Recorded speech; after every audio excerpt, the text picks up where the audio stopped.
And we are live. This is Dark Journalist. What a fantastic crowd we have out there in the Ideas Room tonight already. Of course, tonight I am joined by the lovely Olivia. Hi, everybody.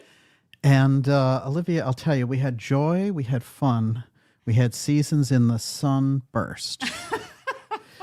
Tonight is all about Brother Sunburst and his incredible sunburst community and his unusual connection to a rather bizarre, shall we say, UFO intrigue that started with George Van Tassell and the whole UFO contactee crew.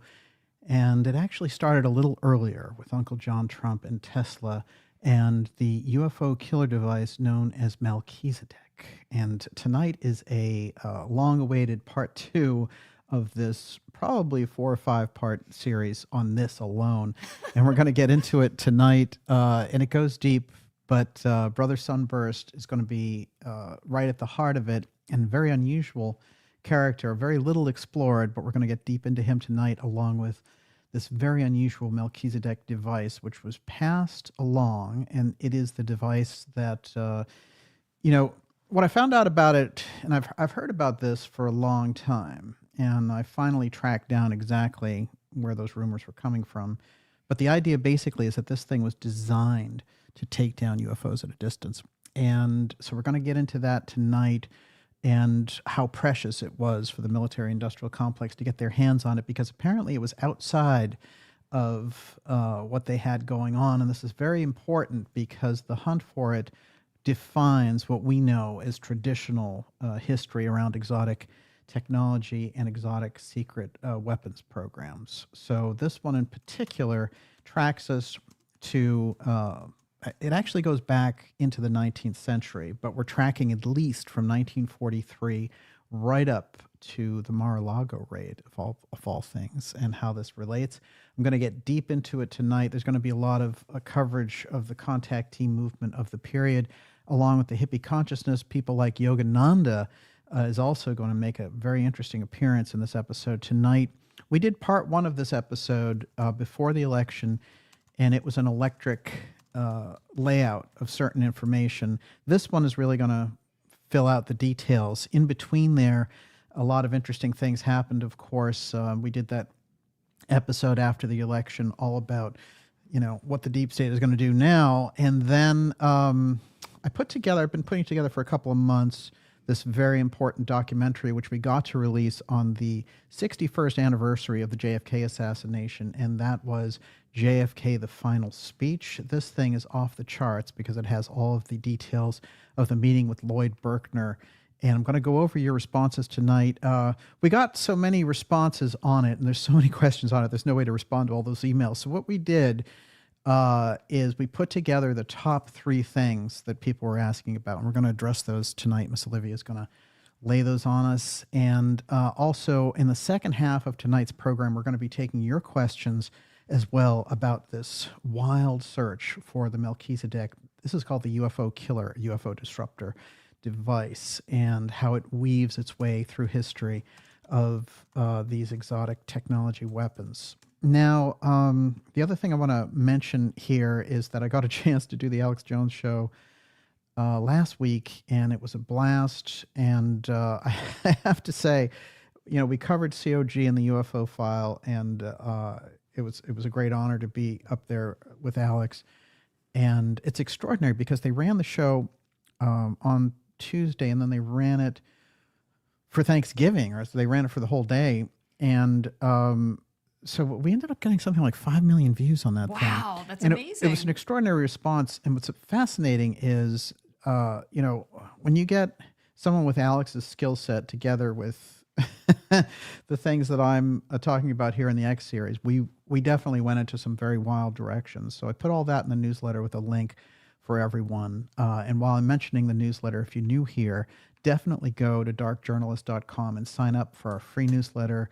It lets you know about the amazing things that we have coming up: events, documentaries, live shows, incredible X-Series episodes, interviews that will blow your mind in 2025 with people that you just would not expect to ever see.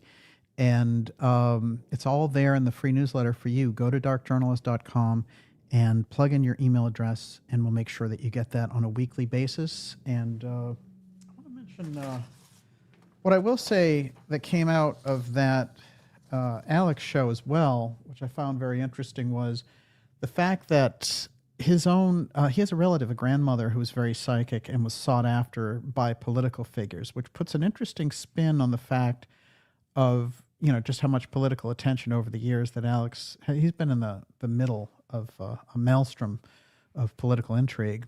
But I thought that was a very interesting anecdote that he opened up about and shared. And I will be going back on Alex's show later in December. We have a couple of things up our sleeves on that. So it was a great blast, and the timing couldn't have been more perfect. Before I go any further, Miss Olivia, how's the temperature out there? Great. Amber O'Neill says, DJ, I am so excited for this episode. And Rose Thistle Artworks wants to know, what is the censored, blacked out document at the bottom of the screen saying?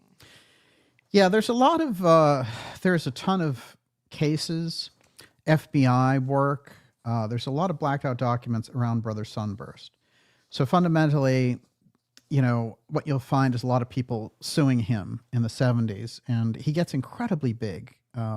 His organic farm business becomes number one, and he buys a ranch right next to, are you ready? President Ronald Reagan. And it's before Reagan's president. Amazing. And John Travolta is a regular visitor. And wow. I mean, this guy was in the heart of everything. And he goes off the deep end. The story of Brother Sunburst is going to get very strange. Norman Paulsen's his real name.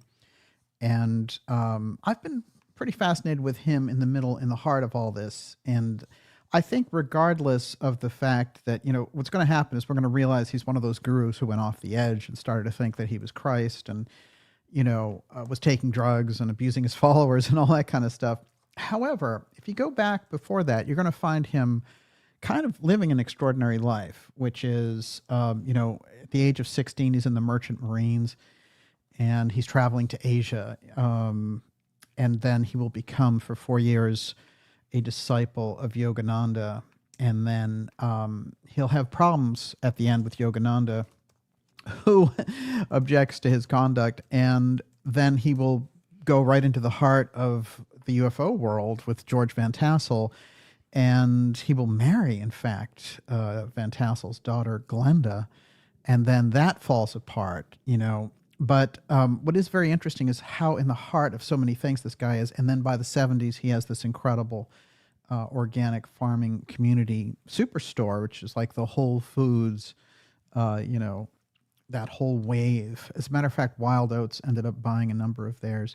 So we can see, right in the heart of that whole movement that this guy was a very key player in a lot of different levels. So when we see the dodgier stuff about his past, I want us to keep in mind just how extraordinary a figure that he was, and just how he was in that little kind of fascinating gap in history where he showed up, and there he is with Yogananda. And this is all, his background and stuff is very verified. There's pictures of him with Yogananda. He's married to Van Tassell's daughter. He's right in the middle of that whole contactee thing. But what's interesting to me is that he was using this name Melchizedek.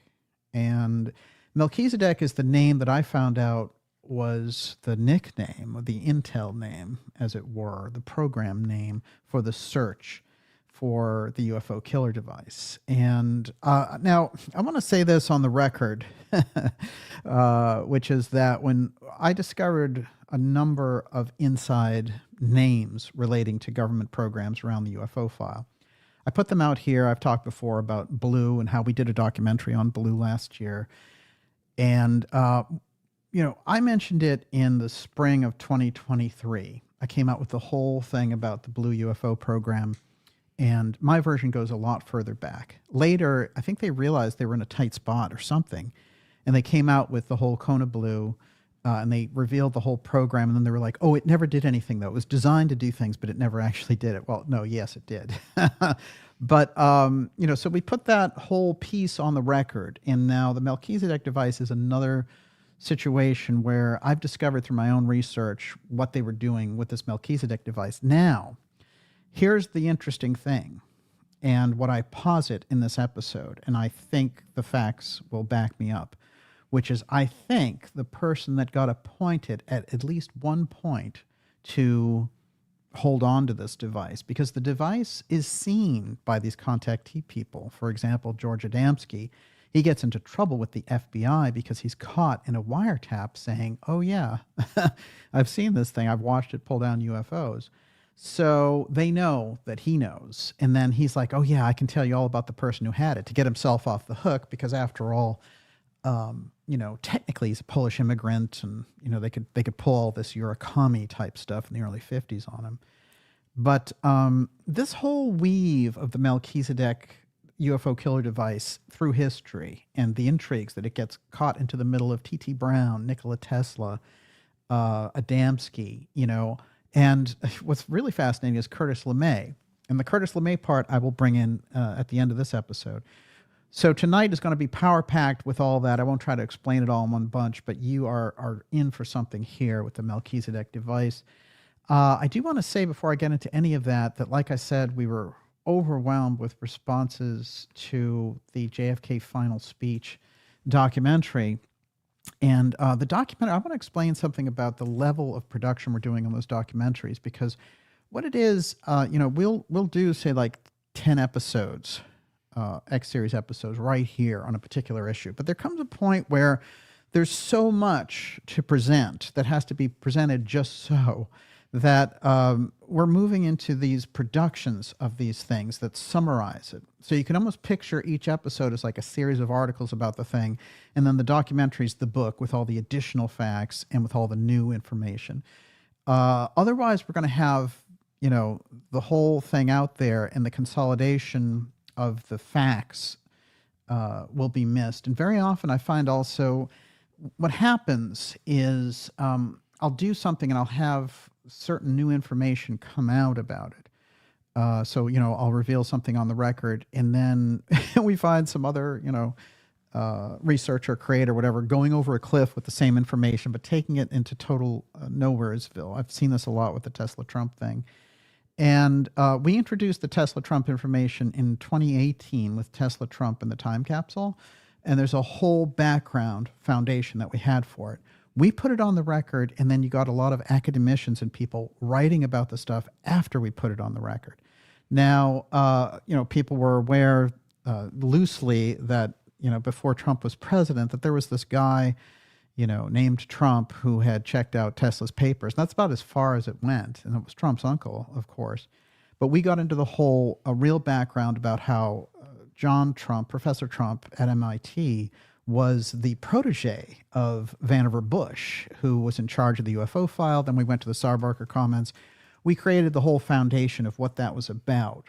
So you see the stuff bastardized. That's the way it goes in the research world. One of the fantastic things about the documentaries that we're doing is the summaries are indisputable.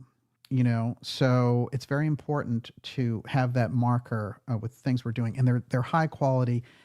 You're basically getting an entire education in one documentary. That's what we're aiming to do, and it's going quite well. The last one is the best so far that we've done. The HOTZONE one in the summer, that was the best up until then, and that has all the Ernest Hemingway and that whole piece about Casey Atlantis and the Bahamas. We have another follow-up on that coming out. That's a whole docuseries. This one, which is JFK, the final speech, this is very important as well, because we're in a place with all this information now where we're getting into deep territory. And with the Kennedy records possibly being open, this is a very difficult question, again, around Trump and all that. But Lloyd Berkner is going to become a very well-known figure. So we're making him known now.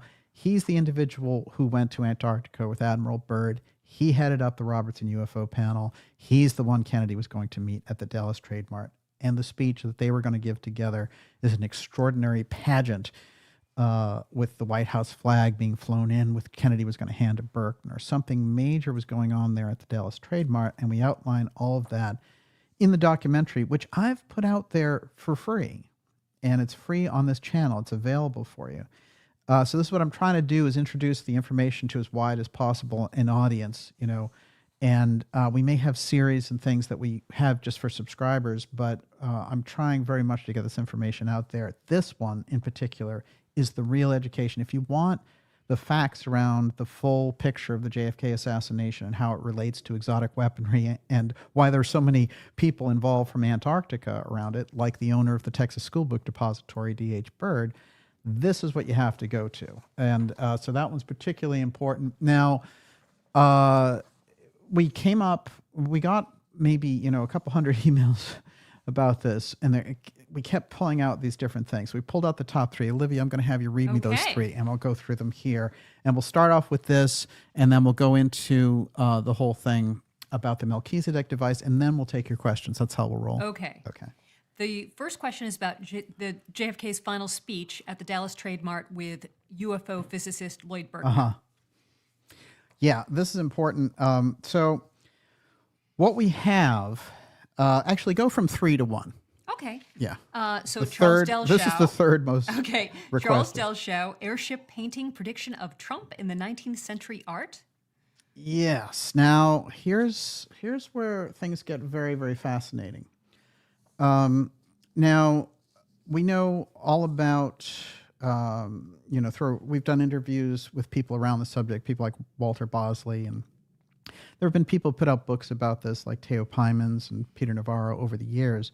But what happened was there was a whole section in this documentary where around the JFK assassination, we included this piece about Jean de Menil and his wife Dominique, and how they were the first ones who brought Delshau's artwork out when it was rediscovered after he died in 1920, and this stuff is found in 1971 in some antique store.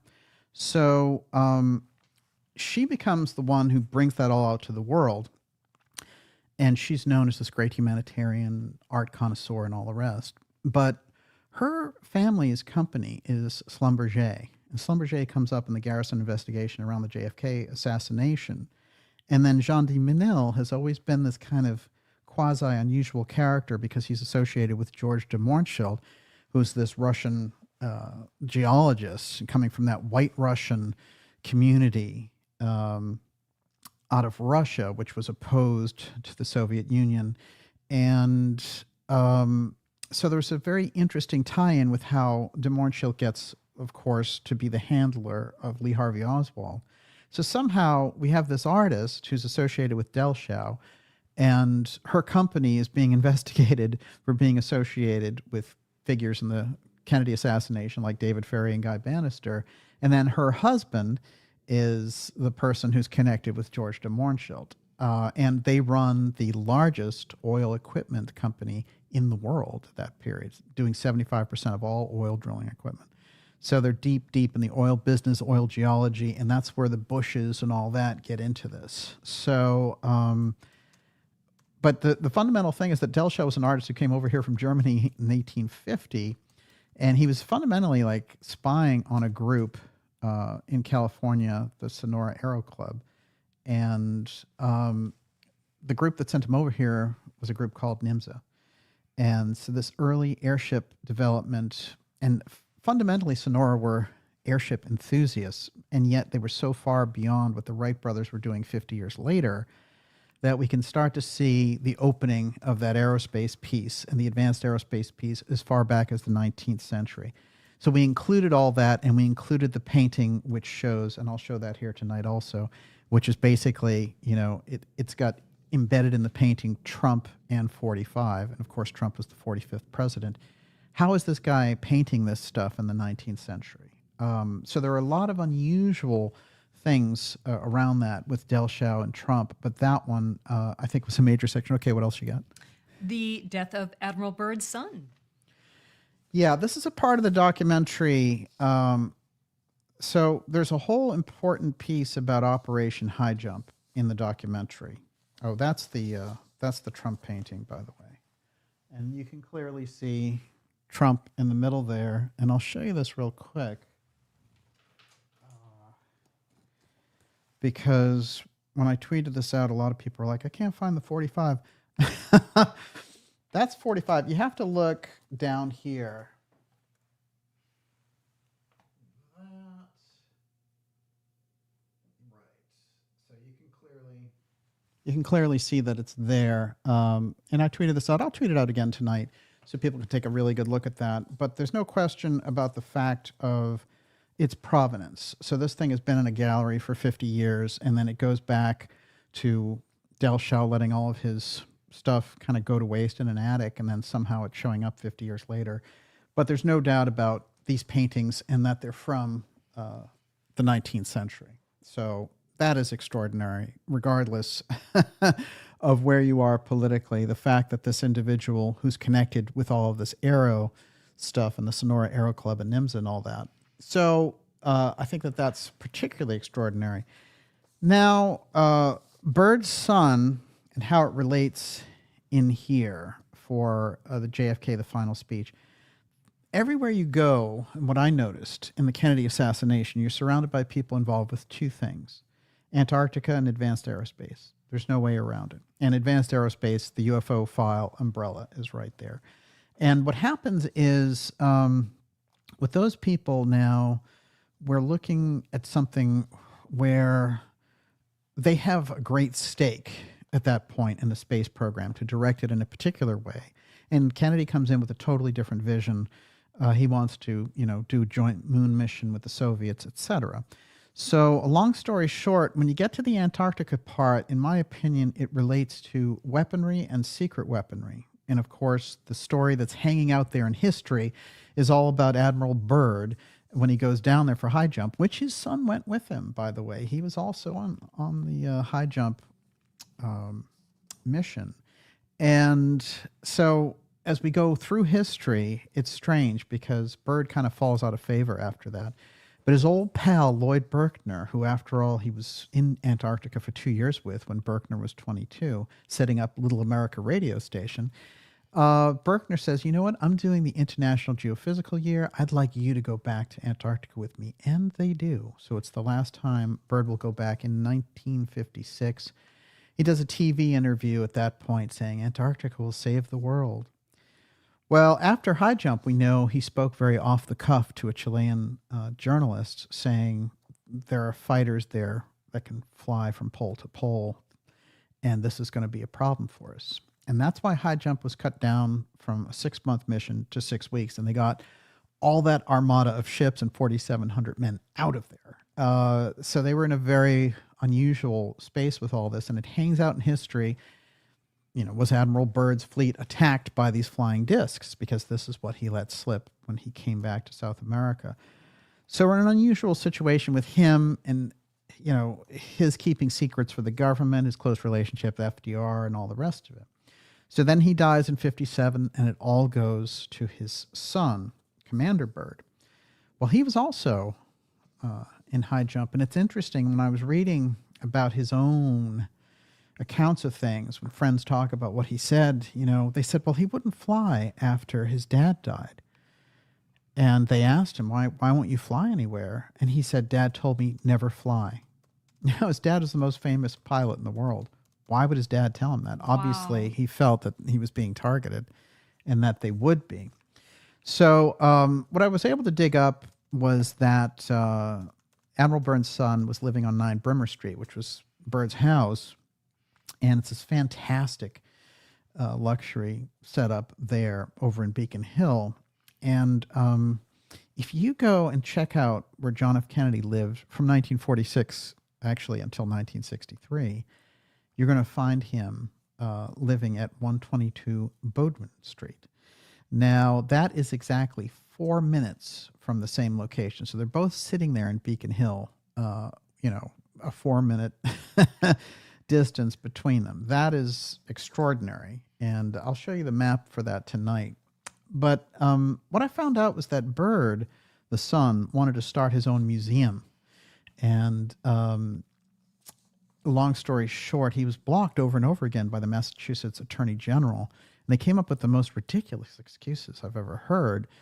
So they didn't want him displaying the stuff, and he started to realize, this stuff is under siege. I'm going to put all my high jump artifacts in different places. And in fact, Byrd's son, now the son of Commander Byrd, the grandson of Richard Byrd, he says, well, this really got to be quite a task after my dad died, because I would find out that there's a house in Newton, Mass, and in the basement there's all this high jump stuff, and the owner would call me up and say, hey, your dad placed all this stuff here. What do you want to do with it? And this would happen over the course of years and years. It's still happening.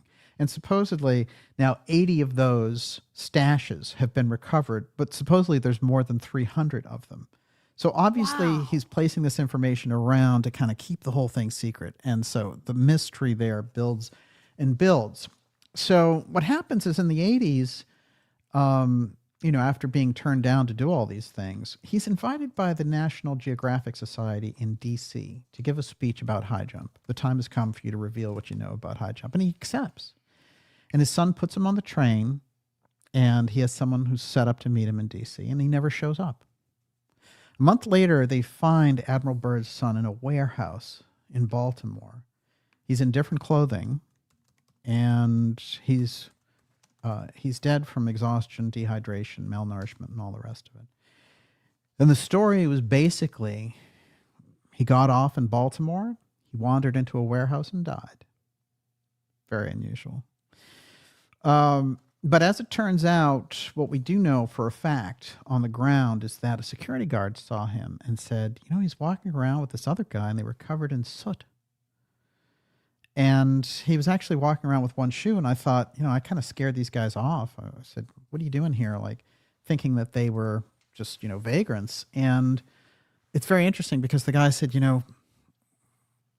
Byrd turned to me and asked me for directions. And he had such an eloquent way of speaking. I was like, I thought this guy was some vagrant, and here he is speaking with the, because he's a very well-educated guy. And he's the only one who sees Byrd during that whole thing. Byrd's dead. His stuff disappeared in these weird basements, and that's the end of that. That is the whole story about their, very strange events taking place and how he just disappeared there is all in JFK, the Final Speech documentary. And so that is a particularly thrilling section, and the response on that was remarkable. People were very interested in Byrd. The Byrd story in relation to the Kennedy assassination. I want to say this, the D.H. Byrd, who owned the Texas School Book Depository, I've put it on the record many times here, but he's the cousin of Admiral Byrd. And D.H. Byrd, we did a whole thing last September about his association with the Kennedy assassination. So I highly recommend it. And the other thing is that he's also the cousin of Harry Byrd, who was senator. They called him Senator NASA because he controlled the purse strings of all those things. So the Byrds were deeply, deeply involved in all this, but they're deeply, deeply involved in Antarctica. As a matter of fact, there's D.H. Byrd Mountain in Antarctica because D.H. Byrd underwrote and funded all of the expeditions that Richard Byrd took. So it's incredible. This is what's waiting for you there. What's the last one? So let me ask you. Yeah. So being covered in soot, were they going through the warehouses looking for records that were stored? Well, this is very interesting. I'll tell you something that I know about this, which I'm going to put more about it on the record. Okay.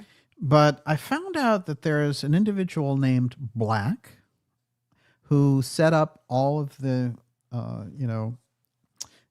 expeditions with Byrd for years and years. Later, when I tracked his career, it was quite odd because he ended up owning all of these Baltimore warehouses. And I couldn't help but think, did Byrd get off? Is this one of the places where he stashed information from Operation High Jump? And is that why he was found in the warehouse? And did they see him on the way there doing this, followed him, grabbed the stuff? That's why he was with another guy. And then they dress him in other clothes, dirty him up and just leave him there. That's what it really seemed like. I mean, it's an extraordinary story. And I'll put more meat on the bones as far as Black is concerned. But this is explosive. The whole story is explosive when you get right down to it. Everyone, you're watching the Dark Journalist Show. This is Dark Journalist X Series episode 180, and this is a real clincher. It is Brother Sunburst and the UFO Killer Melchizedek device. We're doing an overview here of the documentary we just released, which is JFK, the Final Speech. This is the Antarctica Berkner UFO file. It's an extraordinary opening into the entire story. This is the real history, beyond, all the phony things that they've laid on us in the media for years. or forget even about the official story, but all the like, oh, Cuban mafia and all that kind of thing. No, it's got nothing to do with anything. This is an aerospace hit, and it's designed by the very highest players in the world at that point, especially dealing around exotic technology. There's no question. What's the last question of the documentary? The number one question was about JFK's final speech at the Dallas Trade Mart. Now, I want to, it's all in the documentary, but I want to say this. The speech was to be with Lloyd Berkner, who, as I mentioned, went to Antarctica with Byrd. No question about it. They were there for 2 years. He also has a very, very interesting background. For example, he flew with Amelia Earhart. He set up the radio for her friendship plane and all the rest of it. So he's deep in there. Through World War II, he's very deep in particle acceleration experiments. And then he's the head of the, as I mentioned, the Robertson panel, which is the first in-depth look at UFOs, and how there's 2 different reports there. And then he sets up the International Geophysical Year, which is an extraordinary, extraordinary historical happening. And I can't emphasize enough how the IGY is not understood. First of all, it never ended. It was supposed to be IGY 5758. It never ended. It continued, and it became and morphed into deep freeze eventually. But there are so many important things that were discovered there, and the year itself, 58, had been outlined by Edgar Cayce as when everything would change in terms of our technological understanding. The whole Atlantean technology understanding was back starting in 1958. So the fact of International Geophysical Year, IGY, headed up by Lord Berkner, based on his the information he gleaned from Byrd. There's something extraordinary about Antarctica, of course, and we try to relate as much of that in the special as possible. The other thing I want to point out is that Berkner laid out, after the Kennedy's assassination, he sent a letter to all of his students saying, President Kennedy and I were going to give a speech that was going to have staggering implications internationally. So, this wasn't a, hi, how are you? Nice that you have a science center kind of speech. This was going to be something major. And in my opinion, it relates directly to space, joint moon mission, and possibly leading right into that UFO file piece very early on. As we know, Kennedy had 10 days earlier asked the Central Intelligence Agency for all their high threat cases relating to the UFO file because he wanted to share them with the Soviets in the hopes that they wouldn't mistake a UFO for a nuclear carrier from the U.S. if it was going over one of their nuclear bases. So this is an extraordinary piece in history, and at that point, the national security state regarded JFK as a national security threat, and it gave them carte blanche to use all of the government resources, including from the COG Doomsday Network, which was employed twice during the Kennedy assassination, which is very odd, actually. There's a great, Peter Del Scott, who we've put on the record many times, great books. He's the man who coined the deep state. He's the Berkeley professor, and he's been writing on this for 5 decades. And he's still with us. But he's pointed out that in every major deep event in American history, the continuity of government players are deep, deep in the action. And so we need to keep the COG piece in mind as we're seeing all these things floated out there about a UFO threat now. This is the crisscross that I've tried to emphasize because that is an entire part of the government with zero oversight. So how that thing has grown and grown and grown. And the representatives of it, when you see an election year and you see someone like Liz Cheney out there and the Democrats waving flags for Liz Cheney, well, it's her dad who set up the modernization of COG in the 1980s and the new version of it in 2007 with Bush and originally with Reagan. So she's the representative of that COG machine, and they did not want Trump getting in there for this. But in terms of the speech, this is the nature, the fundamental nature of the thing, which is Kennedy could not be allowed, for a number of reasons, to make it to the Trade Mart and to give the final speech with Berkner on this. So it's all in there in the documentary. I'm not going to say anything more about it because I want you to watch it all and get all the information there. As I said, I've put it up there And right now, all of that information is out there for you, and it's free. And we have another piece of the docuseries coming out early in 2025. So there we are. That one, extraordinary and great response from everyone. It was blocked terribly. You know, there were. If I were to describe the censorship efforts around this thing, I mean, come on, this is incredible. And what happened was I took select sections with a bonus section that we had on Rods of God, and I put it out the week after, which was the right after Thanksgiving. And I thought, okay, you know, here's kind of the best of, and I have this whole new piece in there about Rods of God. Well, no. As soon as we put that out, every YouTube in particular, but every platform just downed that thing.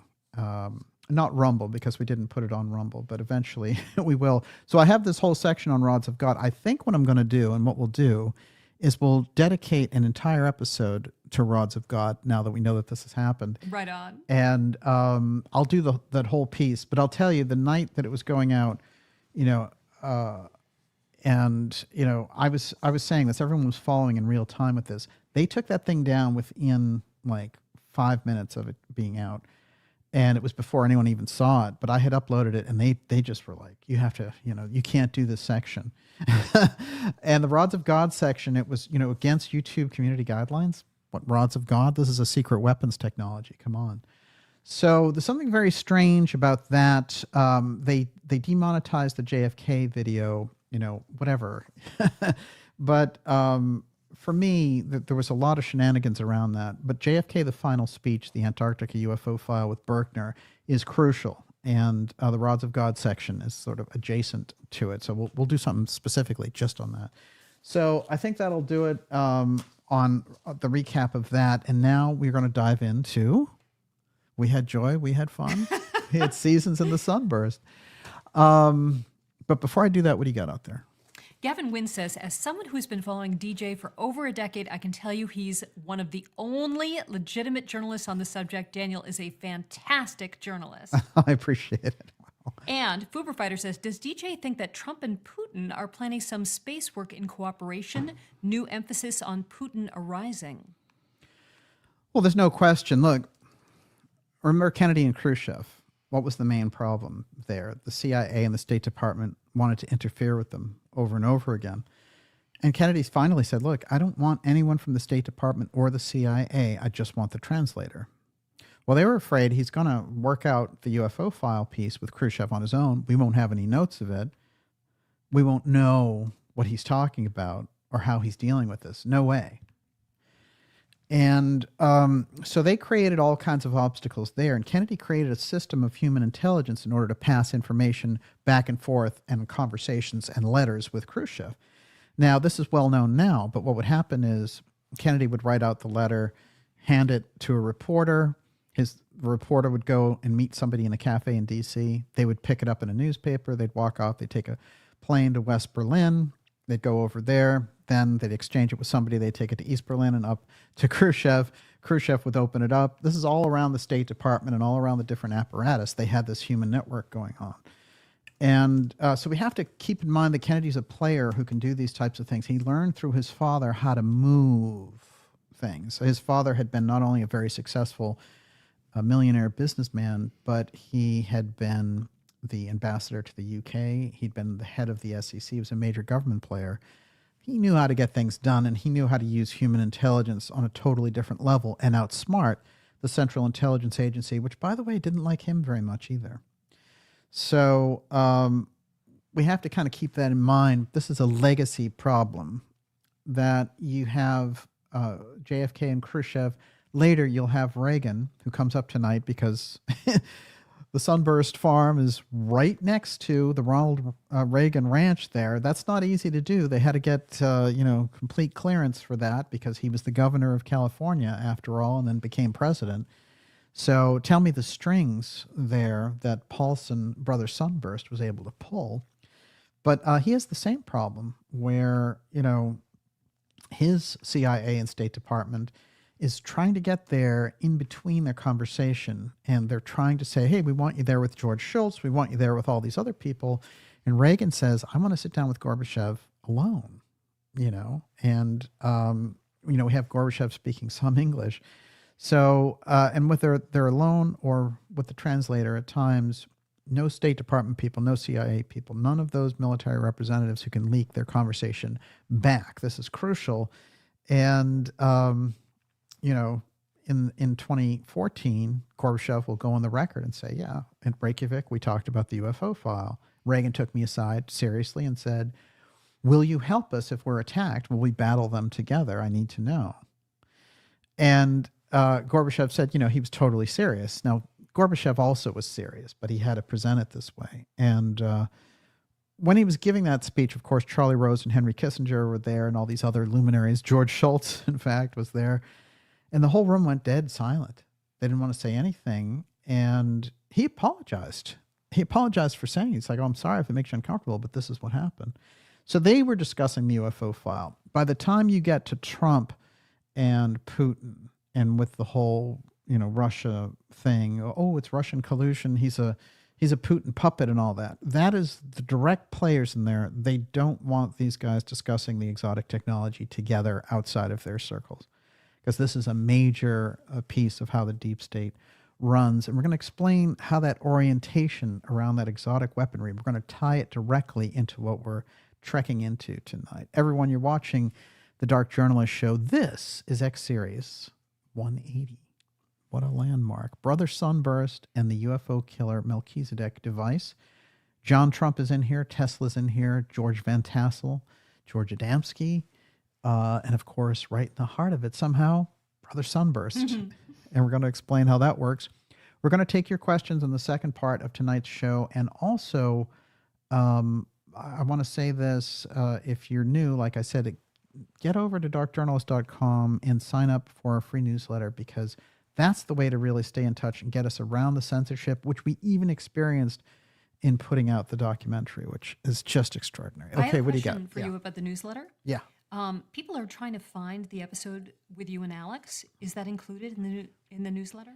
It is, yeah. Okay, if you're on the newsletter list, the link to it, direct link to it, is right in there. Can you also include that Trump picture from Delshau? Well, it's on our Twitter feed now, and I can also, we'll tweet it out again when the show's over tonight, for sure. Yes, what else you got? Michael Watson says, was wondering if DJ has an opinion on the Jersey drone sightings. Yes. Okay, and Scott Lewis says, I'm 30 minutes north of Tampa, and we've been seeing weird stuff flying around almost every night since August. Yeah, let me tell you, first of all, I watched the Pentagon's discussion on this today. There was also a classified UAP hearing, and Nancy Grace, our congresswoman there from South Carolina, she came out, Nancy Mace, and these are not the people who need to deal with the deep state players on this. Her, Burchett, Luna, they don't understand what's going on here. They're just being whispered things in the background. They need a real briefing so they can ask real questions. And, Mace did some kind of stupid things after her last, hosting the November 13th UFO hearings. What did she do? She sold Bigfoot t-shirts or something? I mean, it's kind of, it's not... A little class goes a long way. The UFO issue is not something to be like, hey, I've got a sense of humor about it. You're dealing with 100 years of secrecy deep in the government on it. And if you want to get real answers, you're going to have to be more than, I think she was putting out tweets that were like, come at me, bro. This is a real stupid way to approach this. So I don't know who they can get there. Maybe they enjoy this because it demeans the conversation. But here's what the national security state guy was saying there at the Pentagon. He said, oh, yeah, we're aware of the situation there in New Jersey with the drones, and we're going to call in resources, and, we're going to adjust to all this stuff. Look, you don't have drones that operate in the United States in flight without us knowing exactly who they are, okay? That's how national defense works. It's worked that way, actually, since we've had aircraft, period. There's no allowing for it. After the nuclear era, it became part of the emergency doctrine. You never let anything in the skies without knowing exactly what it is. And if you can't identify it, you blow it away. That's the way it goes. So there's no way you have weeks and weeks of these drones over New Jersey without them knowing exactly who it is and testing the public, seeing how would they react to this unusual UFO swarm. So the Pentagon guy today was lying his face off, and the reporters just let him get away with it. Like, oh, what do you think of this? You know, what is your response? And how are you going to deal with it? And he's like, well, we're going to call in experts who might be able to advise us on it. Get out of here. The military, let me tell you something. You know, you get flying craft over a major metropolitan area, like we're seeing in New Jersey. This is ridiculous.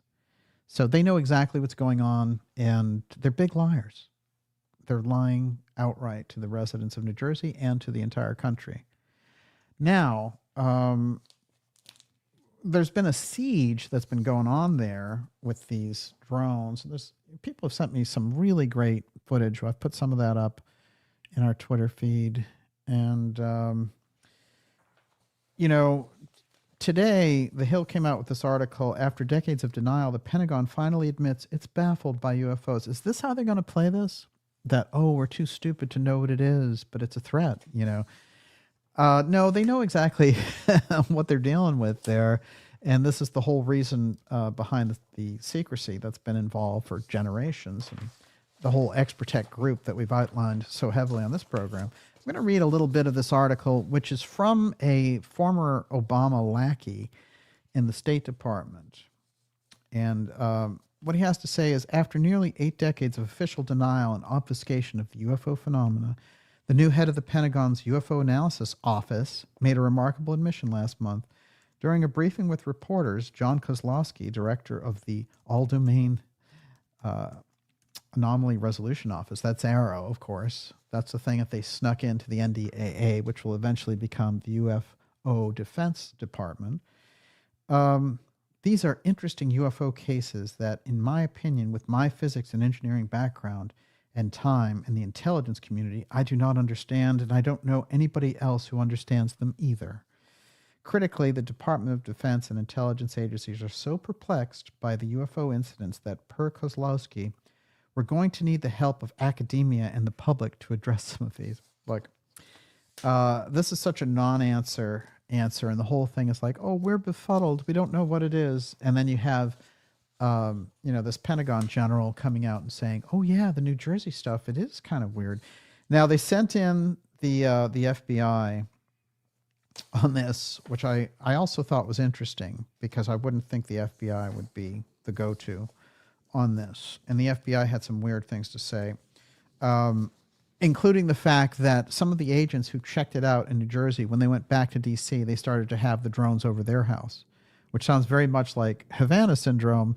You know, you go to Havana, you're an ambassador, you're a CIA person, you're in our diplomatic offices there, and then you experience all these acoustic concussions and microwave attacks and all the rest of it, and then you leave.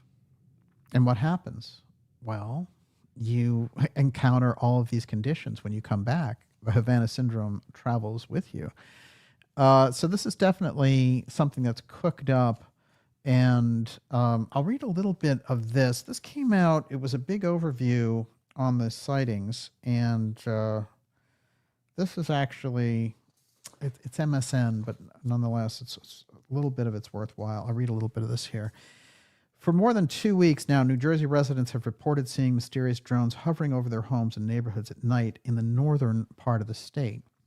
I think they call it Mendham as the area. So you have Newton and some other very interesting areas. The drones, sometimes traveling in groups, have been spotted nightly in some areas, but law enforcement officials have been unable to provide an explanation for the large number of sightings. Okay, so one thing I do believe, which is that law enforcement has been befuddled. They don't know.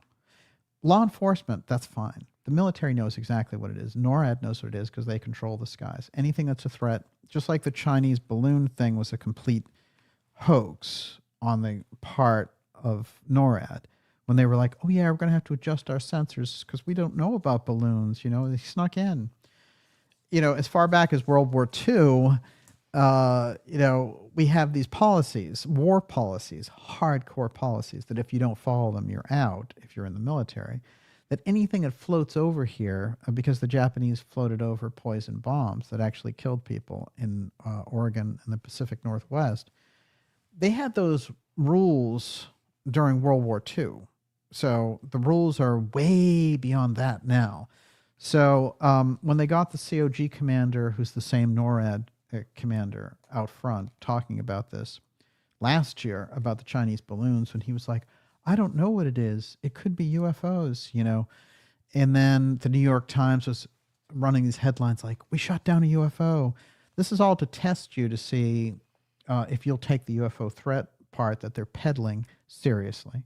Now, remember, there's a real UFO file, there's real UFOs, and then there's the phony CIA UFO threat peddled by, Corbell and Elizondo and all those people. That's a complete and utter CIA narrative control hoax. But these types of things, if you flood an area, in this case New Jersey, with all of these drone sightings, what's interesting is I've had residents who have emailed me and said, well, the normal air traffic is going around our area. So we usually have all these planes that go by, but they're not going by. So this is planned and designed. They know what's happening here. Here's a little more. The Warren County Prosecutor's Office issued a statement Wednesday acknowledging recent drone activity observed in Warren County. Prosecutors asked for residents' assistance in documenting the drone sightings. Residents said the drones appear in large numbers and seem to hover in the same area night after night, and the drones have also been unusually large, according to reports. Some saying that they're about the size of a bus, which is quite large for a drone, no question about it. Some of the drones have been described as appearing to be the size of a car or a small plane. So drones are usually a lot smaller than that.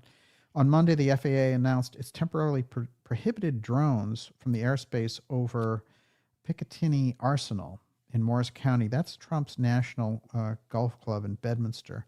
The FBI said it suggested the restrictions. That also could be a little bit of intimidation there, being like, hey, we're looking at moving these UFOs over Trump's Gulf residence there, which is like his, New Jersey Mar-a-Lago scene. So there's a lot more on the whole thing, and I've been sent a lot of good video and pictures. There's definitely unusual things. Now, here's the weirdness beyond how I just outlined it. Some of the people who are experiencing it, their digital equipment stops working. So they notice things like clocks stopping or these kind of apotheum style effects. Some people said, I had missing time or my car stopped or whatever it happened to be. Now, that suggests a totally different type of experiment happening with all this, and of which the drone thing could be a distraction. So it's very disturbing. And let me tell you, from the media point of view and from officialdom's point of view, the things that they're saying are just absurd. There's no way we can have a mystery of flooding drones over a major metropolitan area. They're lying, and they're letting it happen. They know what it is. And in my opinion, they are actually rolling this out themselves as a test, and they're also testing the public. So they're getting kind of layers of information in relation to this. There's no question about it. This is the type of UFO obfuscation that's run by groups like Exprotect, and I think you're seeing a real live demonstration of this here. Yes, what do you got? Twilight Mist says Flora's been getting these weird jellyfish-shaped sort of drones as of late as well, which is also quite new and looks rather Hollywood movie invasion-ish overall. Wow. And Scott Lewis again says, definitely tied into consciousness. Several times, as soon as we step outside, we've literally had things dart across the lake, orbs that come out of the lake the size of a beach ball. Wild stuff. I've invited friends, family, and coworkers over to see it for themselves. My buddy's uncle said, I've got some Skinwalker Ranch stuff going on out here. Oh, wow. Well, see, that's really interesting because there's a prep school up there that both Trump and T.T. Brown went to. And when T.T. Brown went to it, there was an orb that came over the river and then came at him at high speed and knocked him over so he could see, when that was over, his entire life laid out before him and all the things he was going to do and the technology he was going to work on, etc. It was a kind of intelligence that came out of the orb.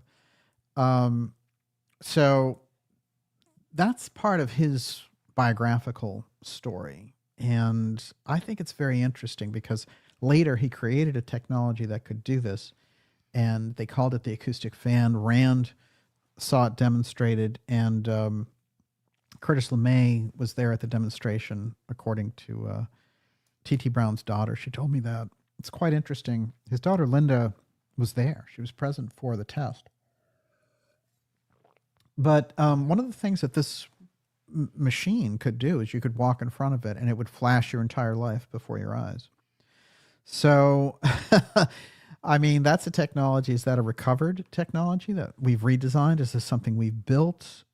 These are the questions that I would say come into play here, and they are hardcore. There's no question about it. But there is some kind of apotheum effect going on in relation to these drone sightings. I think what they might do is pull the plug on it and be like, oh, hey, and I'm already hearing signs about this, that there's a company that's going to come forward and say, we were doing it, you know. But if they were doing it, they had clearance to do it, or else they're out of business, right? You couldn't really offend the government like that. Hey, I mean, technically, that's a nuclear threat if you're doing that. They have the right to shoot them out of the sky and arrest you and all that. So this is a coordinated activity that is just played out as kind of a fluff entertainment thing. But the residents and the things that they're seeing, are genuine. And the residents are being genuine about it. Unfortunately, the officials are not. Wow, fascinating. Everyone, you're watching X Series 180. This is Brother Sunburst in the UFO Killer Melchizedek device. Could it be more perfect timing to be going into the UFO Killer device, the UFO disruptor, as it were, as we're in the middle of all these swarms of sightings? I want to start off here with the character of Brother Sunburst himself. And Norman Paulsen, he's an interesting guy. He, as I said, in his background, at 16 years old, he was a merchant marine, and he went to Asia, and he had an unusually large physique. He was 6'5", and so I think he passed as an older guy even when he was a teenager. So they sent him over there, and this is an incredible experience for a teenager. And I want to preface all this with what I started with again, which is that regardless of how we'll see him later as this kind of burnt out, drugged up guru who is, getting into stockpiling weapons and has all these accusations against him, he starts off life as a kind of an extraordinary person.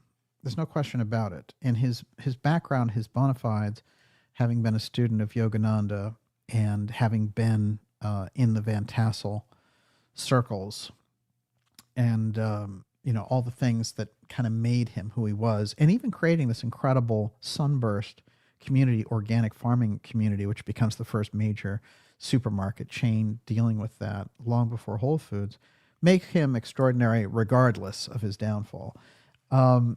But his downfall is particularly nasty. There's no question about it. And there's no getting around it. What I think is interesting, and where I think not only the name that he uses, Melchizedek, make him a good candidate for handling and hiding this device, but also the fact that he seems to come into all this incredible money come around 1970. And, suddenly he's in Lincoln Continental. Suddenly he's dishing out, he's under investigation by the DEA for buying all these drugs and things, when he was known as very anti-drug for a long, long time. He seems to come into a dramatic amount of money, and then he's also creates the largest organic farming superstore. So we're already seeing things that don't quite add up. And then by the mid-70s, he's arming his peaceful organic village to the teeth and using Green Berets to train them and stuff. And people are getting very turned off, and he's getting more and more, he's becoming a mega maniacal, and he is also becoming a caricature of himself, saying, I'm Jesus Christ, and things of this nature, where he didn't do that when he built the whole thing up. So it seems to me his downfall is caused by, it's the same thing when you run into these things where you get these incredible lottery winners where, they win $200 million out of nowhere, and then suddenly their lives unravel. You get a little bit of a pinch of that. And I started to wonder, when I was going into his background, what was it exactly that would make him a good candidate for this? And the idea of getting all this money out of the blue. And I started to look at that background very, very hard. And we're going to see why his background makes him a very, very unusual person. And also how the UFO device itself, the hunt that's on for it, that we can see it obviously in the discussion that John Trump has with the FBI agents who are telling him when he's sent in, hey, I want you to go in and we want you to find information. Everyone thinks he was sent in there to find information on the death ray. This is kind of the cliche of the whole thing. What he was sent in there to find, according to his own words, was something that would take flying objects down at a distance. So I'm in Canada, I press a button, there's a UFO over the UK, and it goes down. This is the information that they wanted. That device is called Melchizedek. And that device will set off a hunt for that device that will go through, and it'll make all the contactees kind of enemies of the deep state, because all of those groups, whether they're, they think they're Venusians or if they're the real deal, they're going to encounter such heavy-duty FBI interference that it doesn't make sense. And the reason for that is this very thing, that inside of that deep state machinery, they're looking for this device and where it went to. And that's how we get into characters like LeMay, and how we get Adamski harassed by the FBI and all the rest of it. But the device is called Melchizedek, and so is Brother Sunburst. And Sunburst is right in the heart of that Yogananda into the Van Tassell group, and the Van Tassell group with Adamski are tight. And Adamski has seen the UFO killer with his own eyes. That's in an FBI document that's come out, and I revealed that in the first part one of this. So, and I'll read it again tonight, but so we're starting to get ourselves in the mindset of what this thing is about. And then later, much later, in 2022, you get the Mar-a-Lago raid. Well, aside from anyone's political orientation, what is it that Trump is known for that would be an interesting thing to get? So they're saying, well, he took something that was classified. By the way, all those cases are dropped now, right? Jack Smith dropped the whole thing. But they were looking for notes, inside of clothing of Melania and all the rest of it. They were looking for something that obviously had a very important meaning for the deep state, and was very important that Trump had somehow moved, and they felt was amongst his souvenirs. Now, when we look at that sequence of events and the unusual situation of a president of the United States, former president at that point, being raided, this had never happened before. So something strange was going on there right off the bat. I suggest that the piece around the Melchizedek device relates to all of those different events. And I'm going to show that LeMay in the 1970s, that's Curtis LeMay, who was one of the Joint Chiefs and the head of SAC, and really, one of our most kind of hardcore high generals there. He wanted an expert in Wilhelm Reich's famous cloudbuster devices that could go after UFOs. He wanted that demonstrated to him in the 1970s on the record. And the guy spent a month there showing him how Reich had set this up. And of course, with Reich, like with Van Tassell, strange death, the government grabs all of his stuff. That's the end of the story. There's something strange with Van Tassell's death tonight, and we're going to get that on the record, and the fact that the government local authorities had him cremated before the family even knew he was dead. And he was just about to give an interview to a Nevada TV station. Interestingly enough, he's found dead in the hotel. And he was generally a very healthy guy. And here he was in his 60s, just out. Body's cremated. And then they tell the family, oh, yeah, this guy died in a hotel room. So the Van Tassell story, a lot of things have been brought into the picture about, if a lot of the 50s contactees were just lying and off their, out of their minds. And I can appreciate it. However, I think there's more substance in certain ways if you know where you're looking for the truth in the matter. Because the UFO thing is new and those people get right into it. And when they become sort of UFO celebrities in the early 50s, before they've had a chance to really lock this thing down, a lot of the people who possessed information or scientists who had dealt with the material, who wanted a more open conversation, like T.T. Brown, would have approached these people. And I'm going to show you some examples where they did exactly that. Everyone, you're watching the Dark Journalist show. Tonight, something special. Brother Sunburst and the UFO Killer Melchizedek device will be taking your questions in the second half of the program. Let's say at about an hour and a half. So in about 25 minutes, I'll have gotten through this and we'll jump into your questions with Miss Olivia. Before I go any further, what do you got? Frank Van Den Comer says, can you please first start explaining what the Melchizedek device is? Scully the Hypnoskull said, does the Melchizedek device utilize scalar technology? And Rebecca Ramale says, Van Tassell and his F equals 1-T theory is definitely connected to the ripple technology. Yeah, that's a time travel formula that Van Tassell talked about, which is very interesting. And he said, they had overcome time, so it was very easy for them to kind of traverse the galaxies and things. Well, we outlined what the device does. It takes down flying objects at a distance. That's what the FBI said to Professor John Trump. There's no disputing that. That's what his quote. That's what they said to him. That's what they were looking for. Now, are there general things there about, are you looking for a death ray or whatever? May have been a general idea that they wanted anything that was of significance. But the thing they asked him for specifically was something that could take flying objects down at a distance. That's in 1943. We'd had a major incident at Cape Girardeau in 1941.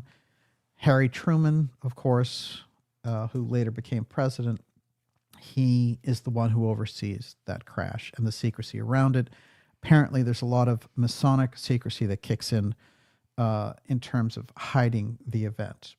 Well, the Masonic secrecy piece is very important because when you get Vannevar Bush involved in the UFO file, you've got the whole, you have the master of the Masonic Lodge of MIT. And I can't mention MIT without mentioning that very unusual story of my friend, I'll call her Hannah. And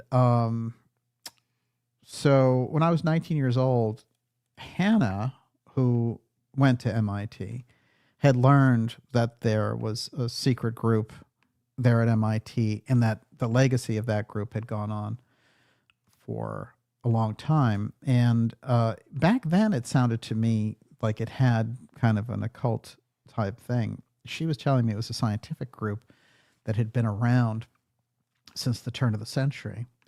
So that was all very interesting to me. And so I said, maybe someday you can show it to me. And she said, no, I can show it to you. I'll show it to you right now if you'll come with me. And so she scheduled it at night, and she went into a whole choreography, which was very interesting. She did a number of body movements to remember where everything was, and she led me through these unusual tunnels. And what seemed kind of like, where they keep the heating apparatus and all that other stuff, all the machinery for MIT, and it was on a basement level. And then it would go through slivers of walls and slivers of walls. I mean, this thing was very well buried, but she knew exactly how to get there. And she was obviously counting it in her head the way like a good dancer would. knowing what the sequence was. And we ended up in this big room. One of the walls was red. I remember that. There were scientific markings. There were other markings that looked like they weren't classically occult, but they had something of that nature. And she was like, here it is. And it was kind of a comfortable, unusual arrangement, a long room. And this is where these groups would get together and meet. So MIT had that. So when you get John Trump and Vannevar Bush handling the UFO file, those are the types of places where they were holding the very secure meetings in relation to this. I have no doubt about it. But that Masonic secrecy is introduced as a way to cover the UFO file. They introduce it and it's tight. And it's interesting because I read a newspaper article from 1942 about Vannevar Bush talking about his great ability to keep secrets and how they were saying he kept better secrets with his group at the Rad Lab who were developing the atomic bomb than the military did. And that this guy, as a scientist, he was well known to have the ultimate secrecy. Well, you need that when you're handling the UFO file. I don't think there's any question about it. So I think that opens us up, at least, that John Trump was on that level. So if John Trump had that ability, and then you have Donald Trump as president, and then when he's running for re-election, mentioning Uncle John in this way of saying, Uncle John taught me so much, he put me on his knee and explained things to me. He explained things to me that long before nuclear anybody really knew, what it could do. And so we have to understand John Trump on that level and, get ourselves in the mindset of that. Ever since I did Tesla Trump in the time capsule, as I mentioned, it kind of gave a green light for academicians to go deeper into that whole thing. One of those books that came out was, actually I'm going to read a quote from it. And the author is Mark Seifer. And, this guy is not going to cite me, but he couldn't have written the book without the things that we put on the record. And that happens a lot with the work that we do. But I think it is very interesting because one of the things that came out of his research was that there were 80 boxes, crates and things of materials of the Tesla stuff, and John Trump got through 60. The other 20, there were these other people that came along with him who were connected directly with the OSS. So they got their hands on that. And of course, he made his own pronouncement that there was nothing that was in those files that he saw which could have been used by a foreign government to be, a security problem for the U.S. That's what he was instructed to say. What he actually saw was quite different. I'm going to read something in here that I think is significant about how Professor John Trump got sent in, because it's Vannevar Bush that sends him in there. Okay, a couple of quick things. Looking over possible individuals to study Tesla's holdings, Vannevar Bush settled on someone he knew very well, the Associate Professor of Physics at MIT, John G. Trump, an excellent choice to study the wizard's holdings, the wizard being Tesla here. Born in 1907, Trump had earned his master's degree in physics at Columbia University before transferring to MIT, where he obtained his doctorate under the watchful eye of Bush. And he was Bush's protege. Remember, Bush handles the UFO file. So if you have a protege and you handle the UFO file, the odds of him having access to that UFO file go up dramatically, I would say. Now, Bush was the dean of MIT at the time. Very close relationship there. The year was 1933. Trump, who for a time had worked on transformer design for General Electric, developed for his doctoral thesis a vacuum-insulated rotating electrostatic motor.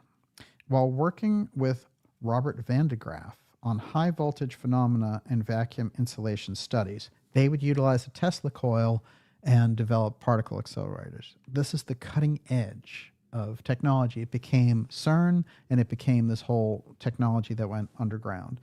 Eventually, it became microwave space communications that he became expert in. So the space expertise with Trump is on the record. The other part, we know he worked with Van de Graaff. That's the stuff that went underground.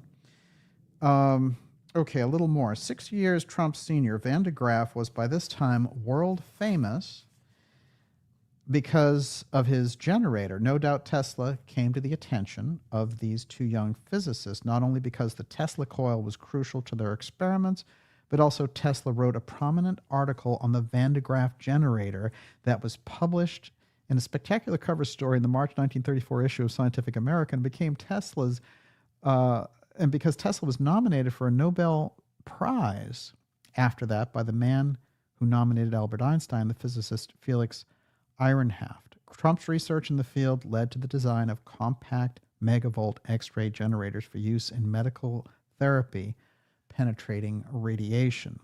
In 1940, over 1,000 patients had been treated for cancer and other maladies with Trump's machine, which was sold to many hospitals. So you have to understand the level that John Trump is on. He's already established, and he's deep in there with the secrecy with the top man, Vannevar Bush.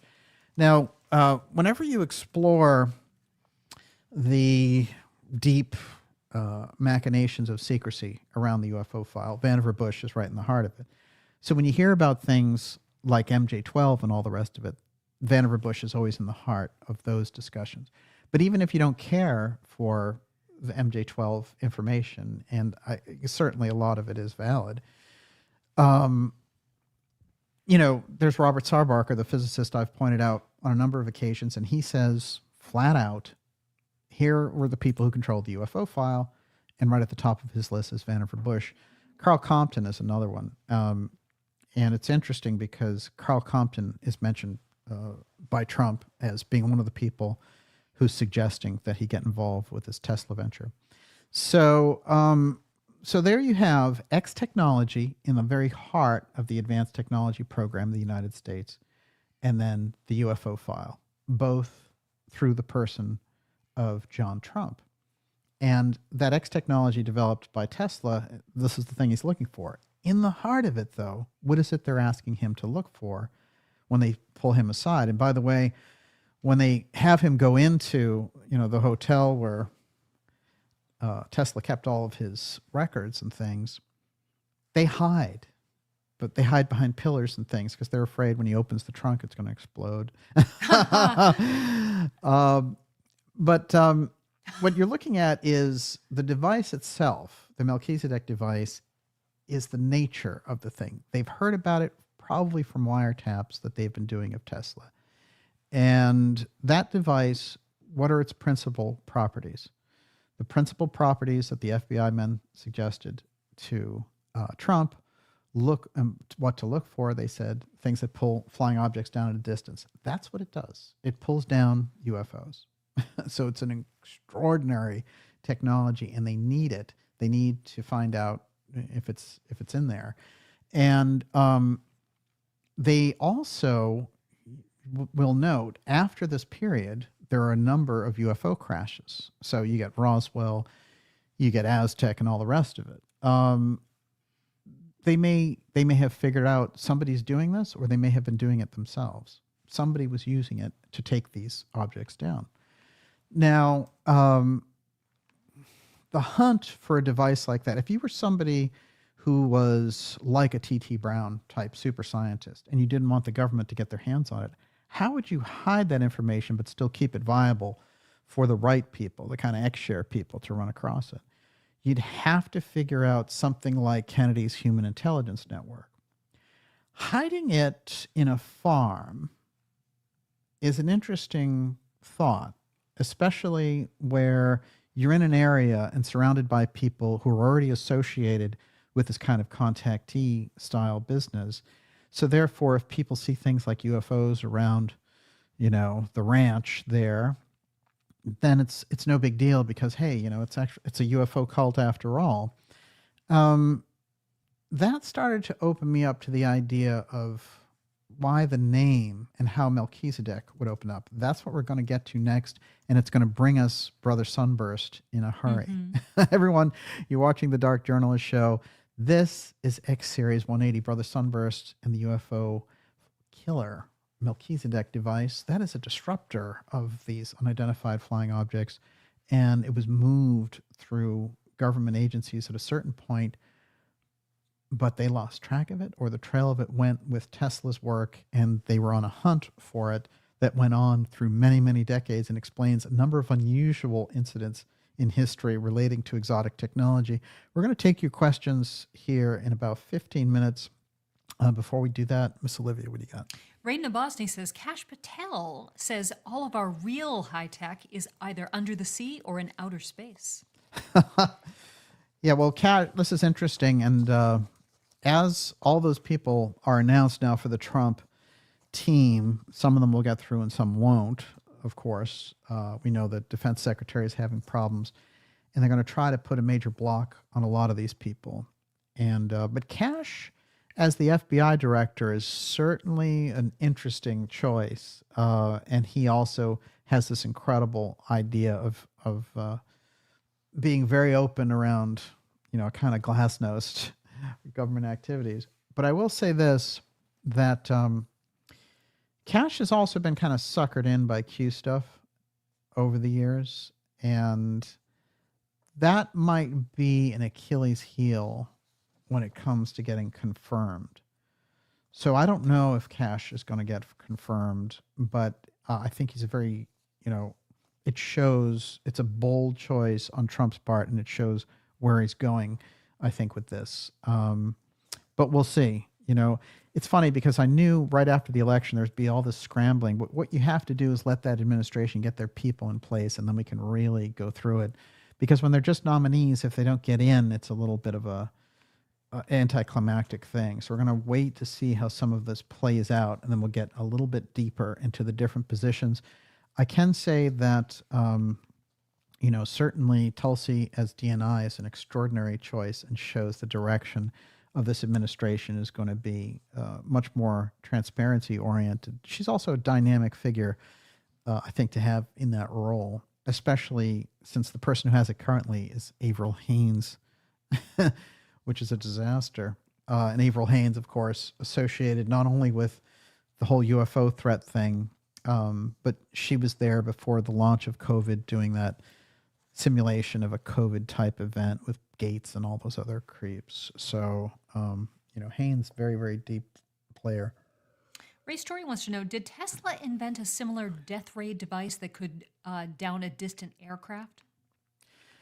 Well, the Melchizedek device does, this is exactly what it does. And I think what it does is a kind of reverse charge to the magnetic charge of the UFO devices. So anything that's flying there can be targeted with coordinates. This is the nature of the thing.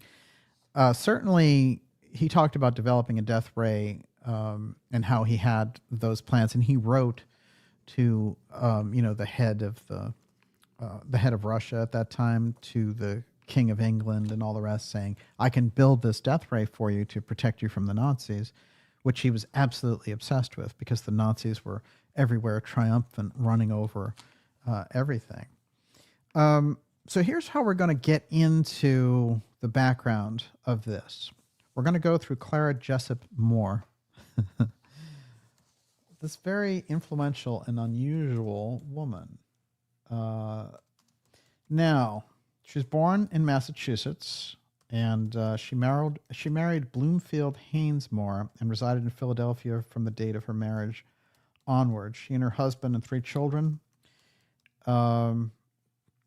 She was a huge philanthropist, and what she did was, by the way, there's the Jessup thing in there because, of course, Clara Jessup Moore Bloomfield,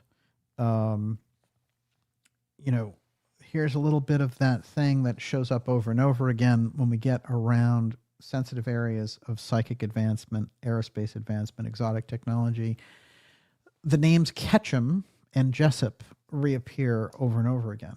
I've never been able to explain it, but I can spot patterns. It's extraordinary. The person who brought Edgar Cayce to the public was Dr. Wesley Ketchum.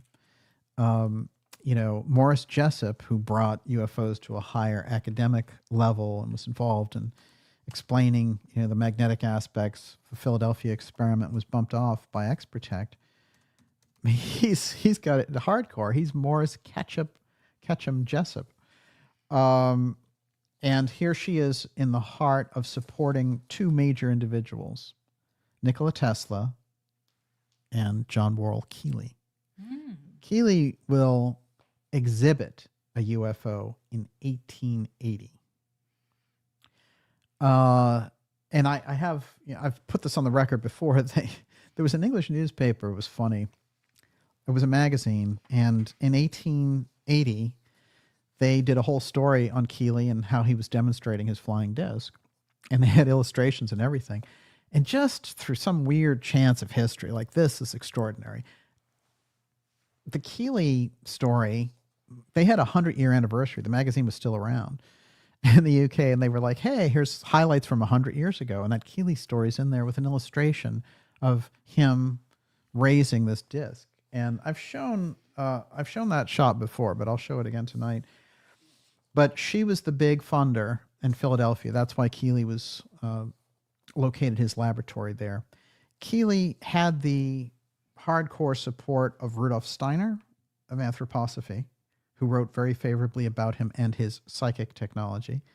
And he had the support of Helena Blavatsky, the head of the Theosophical Society, who also said, this is using etheric, psychic energy and all the rest. Now, in both cases, it's very interesting because they wrote favorably about him when he was around. And then when he died, Steiner wrote a few things about him saying, basically, if his stuff had got out, humanity really wasn't ready for it. This is part of the problem. And they would have used it just like the Theosophical Society decided with his technology that they couldn't let it out to the public because, they knew they were rolling into World War I and these people would just annihilate each other with it. But I think it's very important because Blavatsky, again, gives us that hardcore angle coming directly out of the mystery schools. And the fact that she's supporting Keely and his technology in her book, in her own works, is extraordinary. We have to keep that in mind when we get around Keely. There's been a lot of cover stories. Keely was milking his investors and all that stuff. Look, just like the Aztec UFO crash, okay, the FBI and the CIA put out cover stories so people wouldn't look any further. And they had a bunch of stooges do TV programs for decades, trying to debunk these people. They tried to debunk Silas Newton by saying, he was selling fraudulent oil equipment or whatever. Silas Newton, in that era, was one of the richest men in the world. He was the one who brought out all the information about Aztec. And in my opinion, he also is the kind of source piece for The Man Who Fell to Earth and Thomas Jerome Newton and all that. But what I want to emphasize, this is the 100-year anniversary of this magazine. Here's the shot. This is Keely bringing a craft, levitating a craft in 1880. The technology existed. There's no question about it. That even looks like a flying saucer, if you see it. I don't think there's any doubt about it. Miss Olivia. Yeah. I mean, it's extraordinary. But, sometimes you see something and it sort of awakens a memory. Yes. Yes, And absolutely. That craft does that for me. It's funny May because not be this lifetime. I don't know. the other one that they show here is, if you see in the little square, it's a guy in jail. That's Keely, who they put in jail for the demonstration. Hey, you demonstrate a UFO in 1880, you get put in jail. And it's very interesting because what we see with the demonstration is he's using a stringed instrument to levitate it. So he's using a sound principle and something else. So it was demonstrated on the record. There's a story about Keely demonstrating a flying machine for the Army in the 1880s that could go 500 miles an hour. All right, what is that, 20 years before the Wright brothers? So there's kind of a false story about flight. We have to get with that, I think, realistically. There's demonstrable evidence that there was advanced flight in the 19th century. And it just did not make it into regular public rotation because those corporations had kept it underground so long, they wanted to roll it out the way they wanted to roll it out. And maybe they wanted to keep the good stuff, or maybe they couldn't manage the good stuff, whatever it happened to be. But I want to say this, that Clara Bloomfield Moore was supporting Keeley, and the heat was coming in from what would be a kind of corporate America of the 1880s and 90s. And the heat was coming down on Keeley. And what they wanted to do was say, if you don't basically turn over your great discoveries to us, which he was very, very reticent that he was not going to hand it over, that he was going to keep control of it. They said, if you don't, then we're going to put you in jail as a fraud. So she had to deal with this. And she was a major theosophist, very, very big in the Theosophical Society. And she would later move to England. And members of her family, would marry into German families. And then the whole thing about the development of the swastika comes through that. There's a lot here to unpack in the story.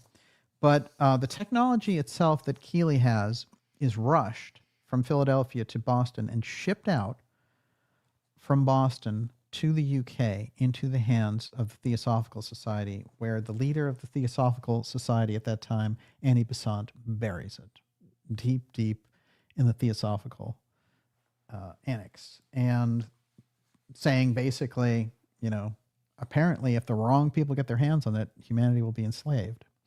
Now, this is the advanced technology aspect. There's a flying disc aspect associated with it. It goes deeper than that. But later, when we get all these UFO cases and everything else, this early origin story has to be kept in mind if we're going to understand what it is that we're dealing with here. So when you get to contactees and people like that, you'll notice something very interesting, which is they're very, very high-ranking theosophists, almost all of the early contactees. The key important ones, including George Adamski. And Adamski we covered in part 1 of this Melchizedek device piece. That's Orthon in the back. And you'll see Orthon has a little device there in his hand. It's very interesting. But our friend Adamski claimed to encounter this person coming out of a ship and basically giving him a diatribe about the world and all the rest. And Adamski was no slouch on this. This is the interesting thing. A couple of things have to be borne in mind about him. One, he operated early telescopes and took photographs of UFOs that were cigar-shaped. Now, this is interesting because if you go into the Casey readings, you'll see that he has a very interesting experience where he's brought into the year 2100 AD and he's reincarnated in Nebraska. And these scientists approach him and say, we want to take you to New York to examine your background and all the rest of it. And they take him aboard this cigar-shaped ship. Now, he's recounting this in the 1930s, before any UFO cases or anything. And they will take him to New York. And when he gets to New York, he realizes it's all destroyed. 2100. And he also noted that Nebraska was on the coast. So apparently the entire West Coast was gone and the coast there was Nebraska. But when he looks at all the houses, when he's looking down from the cigar-shaped ship, he sees that all the houses are made of glass. That's kind of a boost, I guess, for solar energy. So we have some idea that this cigar-shaped ship and the flying thing is related to psychic activity as well. It's coming in through there. That's a shot of Adamski with his 6-inch telescope and the camera that he took photographs with. So there are some aspects that are legitimate about Adamski as much as there's shenanigans that happen later. The person who brought him large-scale acclaim is Desmond Leslie. Desmond Leslie is an Irish aristocrat who is a cousin of Winston Churchill. And he is a leading theosophist. And what does he do? He writes a book with, not promoting, a book with Adamski. He writes the first half of the book. Adamski writes the second half of the book. They're put out together. The direct correlation of the Theosophical Mystery School works with the UFO contactee cases is there. And then we have if you picture them doing that in 1952, and then you go back to basically 1902, which what Besant buried the information, there's 50 years in between there, lots of time to have developed or worked on that technology. So we have to keep that in mind. We also have to keep the off-world aspect in mind too. So something that happened at Giant Rock, where George Van Tassell was heading up this incredible UFO group and had these encounters and things, he was known to be very psychic, and he would channel these sessions. And I'm going to read a section of Brother Sunburst's encounter with Van Tassell as well. But that is a shot from a deputy sheriff took that shot of a craft going over Giant Rock back there in 1952. And so the guy was not just an enthusiast, he was a deputy sheriff, and he heard reports of the ship, and then he came out and took his own pictures. So there were a lot of unusual things going on back there. And whether they were off-world visitors, whether they were government distractions, or if they were a third group, something here that was advanced using it, somehow they were all oriented around this Giant Rock location there, which later, would become popularized because of the Integratron that our friend Van Tassell would build. Okay, now let's look at where Sunburst sits in the middle of all this and how he became the recipient of the Melchizedek device. That's the next section, and then we'll get to your questions. Everyone, you're watching the Dark Journalist X-Series episode. This is X-Series 180, and it's Brother Sunburst and the UFO Killer Melchizedek device going deep into this very unusual piece of exotic technology that is included in the John Trump Tesla discussion and then moves and mends its way through history. Very interesting. We'll take your questions, as I said, in the second half of the program. We'll do this next section for 10 minutes, and then we'll launch into it. Okay. What do you got over there? Oh, this is fascinating. Johnny Mathis says, I just touched base with my friend who worked at the ranch. He said they worked on the UFO machine. Even all these years later, the CIA is still watching him and visiting him. I asked if he would be willing to reach out to you behind the scenes. Oh, if he's from Sunburst, I want to hear from him. You can email me at admin@darkjournalist.com, and I'll, give you all the discretion that you need in relationship to it. But please do, because there are very interesting stories that I've heard from Sunburst, and I would love to hear that level of detail that come out about this.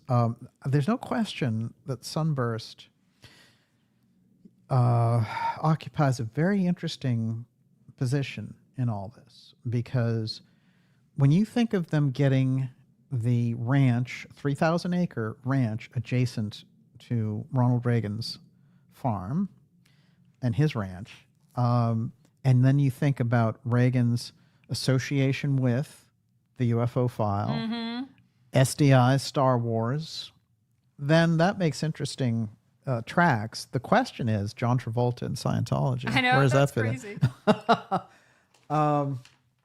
I will say that someone sent me some interesting information about L. Ron Hubbard and him buying the ranch where the Sonora Aero Club was. And I followed up on that. It's very interesting, and I appreciate that. Is it true? Yes. Oh, yeah. wow. Well, the location certainly looks right. But I'll get deeper into that as we go here. A couple of interesting things. Obviously, this is going to spread into a few episodes, but let's go back for a minute directly to Sunburst himself, and that is Norman Paulsen, Brother Sunburst. Now, a couple of things that are interesting, which is if you read his biography, there is not only a number of UFO encounters, but there's an encounter with an alien who visits Van Tassell's center there at Giant Rock.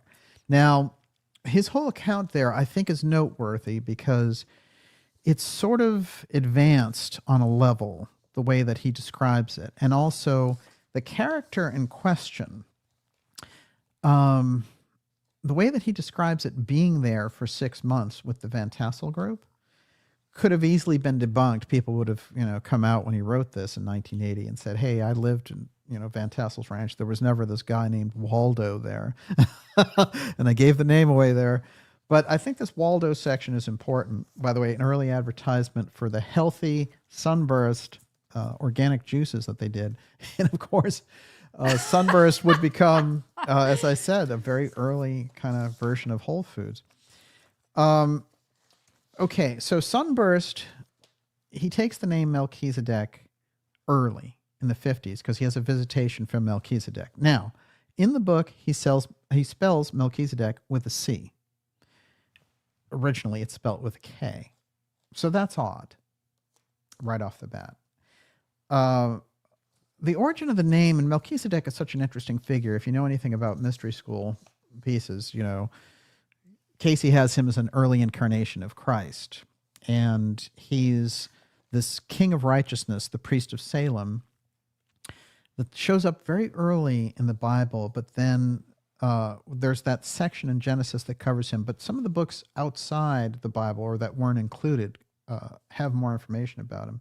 In the Dead Sea Scrolls, there's a fragment of a text dated to the 1st century BC about Melchizedek. And Melchizedek is seen as a divine being in the text, is referred to as El or Elohim. Titles usually reserved for God. According to the text, Melchizedek will proclaim the Day of Atonement, and he will atone for the people who are predestined to him. He will also judge the peoples. There's a tradition in certain mystery school traditions that it's Melchizedek, the archangel, who becomes Christ when John baptizes Jesus. But whatever it is, there's a whole tradition around Melchizedek as this major figure. The Qumran scrolls also indicate that Melchizedek was used as the name of the archangel Michael. Now that really makes sense to me. Interpreted as a heavenly priest, Michael, or Melchizedek, contrasts with Belial, which is the name that Casey gave to the evil force that imitates the Emilius group and destroys Atlantis, the sons of Belial. Belial is given the name Melchi Risha, the king of wickedness. So he's the opposite, the king of righteousness and the king of wickedness. Melchizedek, Belial. The text in the epistle to the Hebrews follows this interpretation, stating explicitly that the name in the Greek translation, the king of righteousness, is omitting the translation of the possessive suffix. So they interpret it as Melchizedek's title of king of Salem as translating to the king of peace. And what do they call Christ, the prince of peace? So this is very interesting. And there's another interpretation that just means son of God. Now, there are the kind of religious, spiritual, mystical aspects of the name. But if you were an intelligence agency, why would you use the name in relation to a device that could pull down objects? And then if you are one of these people, who are a major New Age figure like Brother Sunburst, when you take the name Melchizedek and then you're associated with this machine that can pull devices down, they may have given the name to the device Melchizedek because of Brother Sunburst. Because if they were hiding at Brother Sunburst's ranch, and I'll get into how this would happen, this device back then, let's say, in the 1960s and 70s, or if they suspected it, then they may have used the term Melchizedek for the device based on the fact that he's the last person that they knew might be associated with recovering it. So we have to think about the name, what it actually means, and then how they would use it as a code as well. There's a lot of unusual things about how Melchizedek, Brother Sunburst, ran the ranch, of course.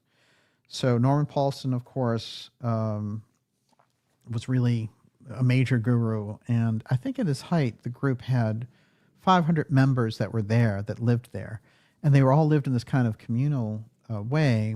And what happened after a while is there was a downfall of this communal thing. And basically, at a certain point, people who were working with him and doing all this 12-hour day, 14-hour day work were seeing him driving around in these Rolls Royces and things and living a high life on a yacht. And he got into drugs, and he was called into a number, like there were DEA agents who were all over in their FBI cases. And then he started to militarize the group. So a lot of these things happen in a weird sequence. It's true that the company is doing well, but are they really doing so much better that he loses his mind on this level? Or is there a great financial reward in being associated with this Melchizedek project, of being able to move this thing? Now, this is taking place in the 60s and 70s. So I want us to think about that. By the time you get to 1980, he is kind of a burnt out version of what he started off as. And a number of people have cases against him, for abuse, for stealing, for whatever it happens to be. So something certainly unraveled him that I think goes beyond just character flaws. And I think he had access to this. Now, I want to suggest something odd that comes up in the work of Dana Casolaro, which is that there were a number of Indian tribe territories that they would have Wackenhut demonstrating advanced weaponry on that wasn't meant to be shown to the public. And because, the tribal lands didn't have the same laws as the United States, you could demonstrate this unusual laser or whatever it would happen to be. So this idea that a device would be used at a remote location that was, kind of off the map of things to be tested or to be hidden has a lot of background, has a lot of support. So when we think about Brother Sunburst in this context, there's a lot that would suggest there's a crossover between this device and Brother Sunburst. But let's go even further. Just a couple of quick things.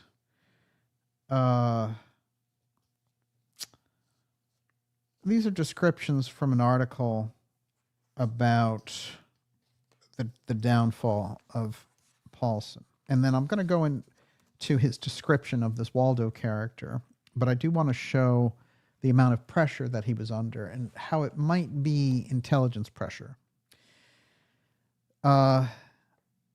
So they're saying Paulsen still clings to the same explanation he gave his followers a decade for his downfall when it was discovered that he had drug and alcohol problems. He blamed them. By counseling troubled members of the commune, Paulsen claims, he absorbed all their bad karma. You can't sit down and talk to someone without exchanging energy with them, Paulsen said earnestly. If that person has negative thoughts, that leaves residue of negative energy on the one who's trying to help. All that took its toll on me. And so what happens is the group moves to Utah, Nevada. And then, there are all these stories about him proclaiming himself to be Jesus. And if you didn't believe it, then you were out. So he was certainly losing it after really a pretty balanced ride up. I mean, he kept the group drug free and, for a number of years, for over a decade. So, this is very interesting. It comes from a student, so it should give us some idea of what he deteriorated into. I was sleeping on a wooden pallet in a sleeping bag while Paulsen and some of the leaders who didn't seem to do any work had houses and fancy car, said one of these disciples, Abelman. A small clique began making all the decisions. While Paulsen initially espoused nonviolence, he grew increasingly paranoid through the 1970s. The group stockpiled thousands of rounds of ammunition and dozens of weapons, including Belgian assault rifles and M14 military rifles. How do you even get access to that stuff if you're a farmer in California? Under Paulsen's direction, a former Green Beret who lived in the commune began training members in military tactics in preparation for the collapse of society. So he goes very Jim Jones, it seems like, on a very fast curve. And although you can attribute this to, natural megalomania, I suggest that there might have been a separate stress going on there. And one night after Paulsen was stopped by a sheriff's deputy for drunk driving, a group of male members gathered at the ranch office and brought out their guns, recalled former member George Sessions. Norm started yelling, "Let's shoot up the sheriff's department." It was close enough to Jonestown that some of us were pretty scared. Energy was running high. I don't know what could have happened. Norm finally stopped yelling because he was pretty drunk, and fortunately, things fizzled out. Although several other members agreed that Sessions' account, Paulsen rolled his eyes when asked about the incident and muttered, "That's a joke, an absolute joke," and wouldn't comment any further. So he was in a heavy denial about the whole thing. Someone else mentions that in 1980, Norm was sitting in his house in a dark room with his shirt off. He was quite drunk. Abelman said, Abelman was the student. He said to me, "I am the man they call Jesus of Nazareth. If you believe me, you can stay. If not, get out." And so we have a number of these things and the defections and stuff, so much so that the group went from about 500 members there at the ranch to maybe as low as 25. So everybody got out. So it had deteriorated to such a point, but then there were all these cases against him, and then they had tax bills, and then they didn't have the money to pay for the ranch anymore, and they sold off these various supermarkets to Wild Oats and other places. So there's a fast deterioration. Whatever was the reason for it is interesting, but I suggest that there could have been an intelligence pressure going in with all this, which would explain a great deal. Now, this is Paulsen's Brother Sunburst account of meeting an alien there while working with George Van Tassell. So I'm going to read a little bit of that, and then we're going to go to your questions. All right? Let's see if I have a picture of Waldo here. What do you got there while I'm looking for it? Auntie Social says Vandenberg Air Force Base is right down the street from Sunburst. And Thomas Ball says, "Okay, what kind of drugs are we talking about for Brother Sunburst and his gang?" And Twilight Miss says, "So Brother Sunburst is like a CIA MK Ultra guy who was living the after effects of the hidden CIA stuff while being a money laundering avenue by said agencies?" Yeah, you're getting the idea there, but also he may have shown up in their sights because he knew where this other thing was, or he had hidden it for a while, or he was continuing to hide it. And, the group of scientists who had developed it, and they are, this is an interesting thing. It's on record that Adamski talked about a group of scientists who developed it. We know that the FBI was looking for it through Tesla's papers because of what John Trump said. Now, let's meet the person or the alien that Brother Sunburst claimed to meet while he was there at Van Tassell's ranch early. Now, it's 1952. That is Waldo. So Waldo looks very unusual. He doesn't look like a gray. He has almost like an elfin appearance. Mm-hmm. And I will say that the interactions with Waldo that are described, the whole thing is very original. And also the fact that Waldo lived at the ranch for 6 months, and so the whole story would have been easily debunkable. For him to include that aspect, I think, is very fascinating.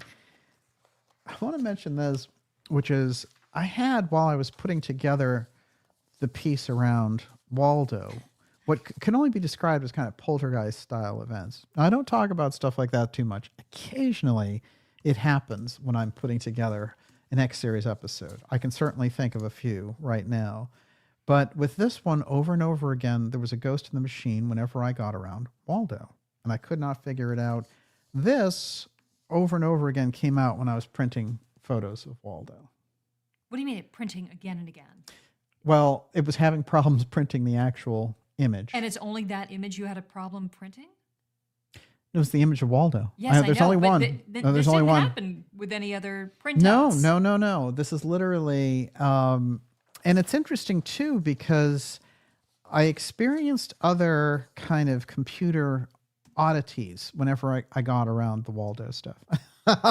Now, maybe that was random, but if you read the account that they give, they have a lot of weird technological things happen when he's around, including the fact that this very unusual thing shows up above his head.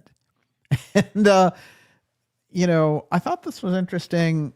Some kind of aura layer cake there. Somebody earlier was saying it's like a Devo hat.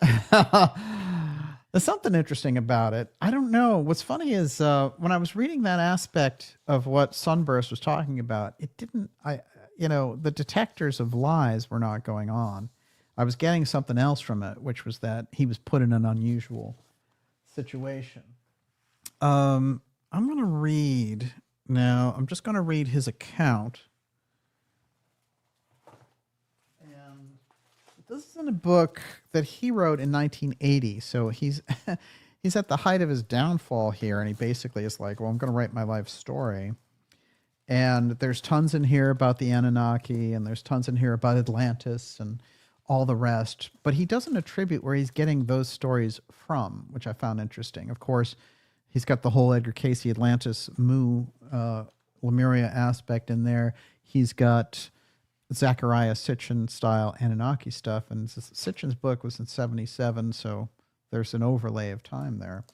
But the book is called, and I recommend the book, it's called Return of the Ancients. It's not easy to get, it's kind of expensive, but maybe once in a while. He has a few books. He has another one on Christ consciousness as well. But the Return of the Ancients autobiography by Norman Paulsen, Brother Sunburst himself there, right in. This is his account of Waldo. I'm going to read extensively from this section. The chapter is called The Alien. And he said, as we reached Ventura again on Sunday evening, it was about 11 o'clock. Now, he and his friend Daniel Boone, who were inseparable since they became students of Yogananda. And I'll show some pictures of him at Yogananda's ranch as well. I have a whole section on Yogananda. I'm going to save that for the third installment of those. Is Daniel Boone related to Daniel Boone? Yeah, oddly enough, way back there, this Daniel Boone, who is his lifelong companion, he's related to the actual Daniel Boone. The first thing that happens to them when they go, they're working at a different ranch, and Paulsen works for the phone company, and they go to meet Van Tassell, and Van Tassell, before they say anything, he says, your name's Daniel Boone first, and he says, you're related to the actual Daniel Boone. Is that right? So Van Tassell has instant psychic piece. When Brother Sunburst shows up, he gives Brother Sunburst a whole rundown of his life. And, because Sunburst had an unusual background. His dad was a judge who became blind and then became a blind piano player. I mean, he has a very interesting background there.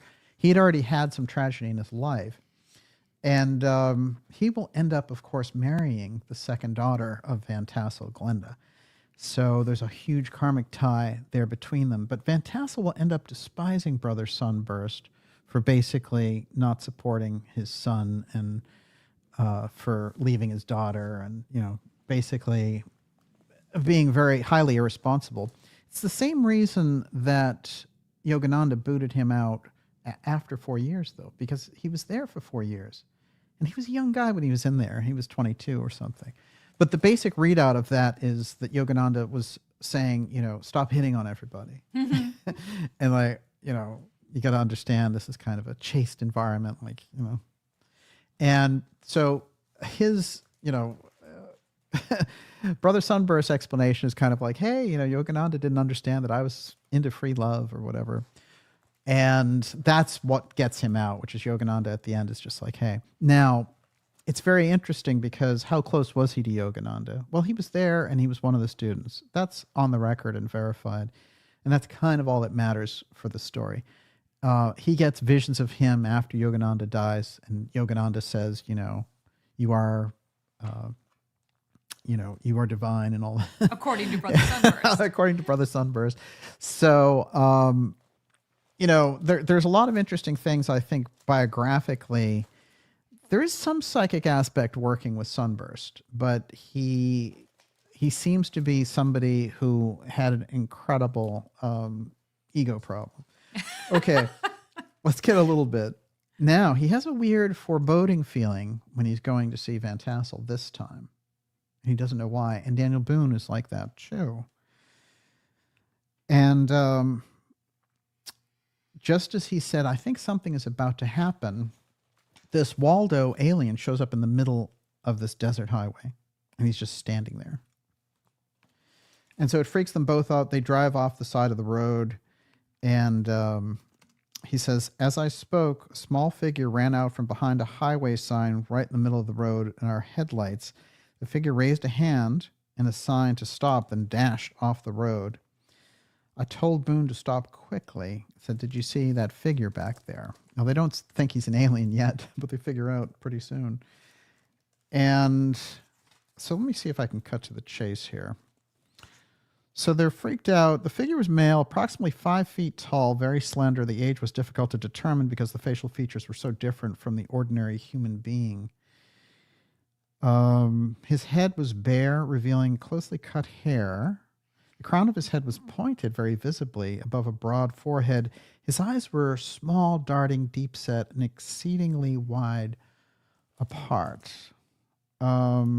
His cheekbones were wide-set, also tapering down to an extremely narrow, pointed chin. His ears were unusually large and pointed. There's the kind of Vulcan elfin thing going on there. He had no luggage and was dressed casually in a one-piece coverall. Well, the Greys usually wear those, so that's one interesting thing. Where are you going? I asked. There was a pause, and then an answer in a high-pitched voice. I do not know. Well, do you want to ride with us? Asked Boone, peering across the front seat to the alien. That's the most natural question in the world.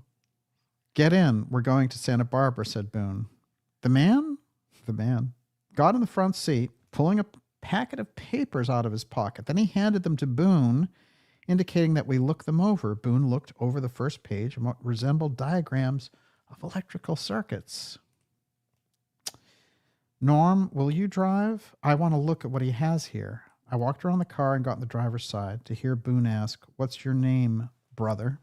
Brother Sunburst. The figure again replied in a high-pitched voice, just call me Waldo.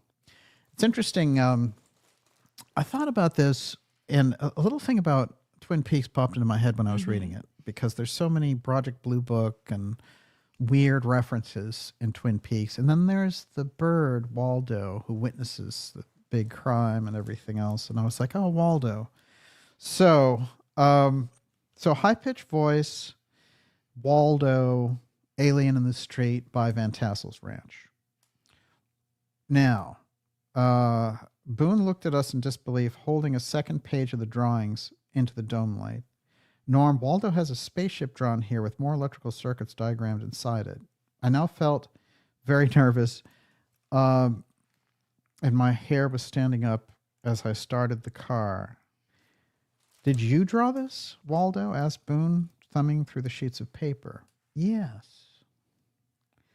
Geez, Norm, did you see these drawings? I've never seen anything like it. Santa Barbara was 20 minutes away as I sped down the road. The vibrations emanating from the figure next to me began to say in audible thought transference, this being's body is alien to this solar system. And then they say, well, Boone was beside himself with excitement, and so was I. Are you off of a spaceship yourself? Is that where you come from? Asked Boone.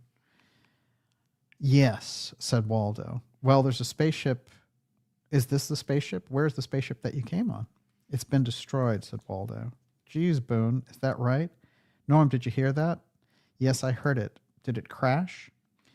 There was a silence. Then Waldo replied, the Mentor mines have destroyed it and tried to destroy us. Mentor mines? Said Boone, looking through the drawings beneath the car's dorm light. Darn, Norm, take a look at this. Boone held up a drawing of what appeared to be a guy that looked like Humpty Dumpty. All head, no body, with only a small resemblance of legs, long slender arms, and long tapering fingers, seemed to be resting on a control panel of some sort. What is this, Waldo? said Boone in a fever of excitement. It's a mentor, replied Waldo.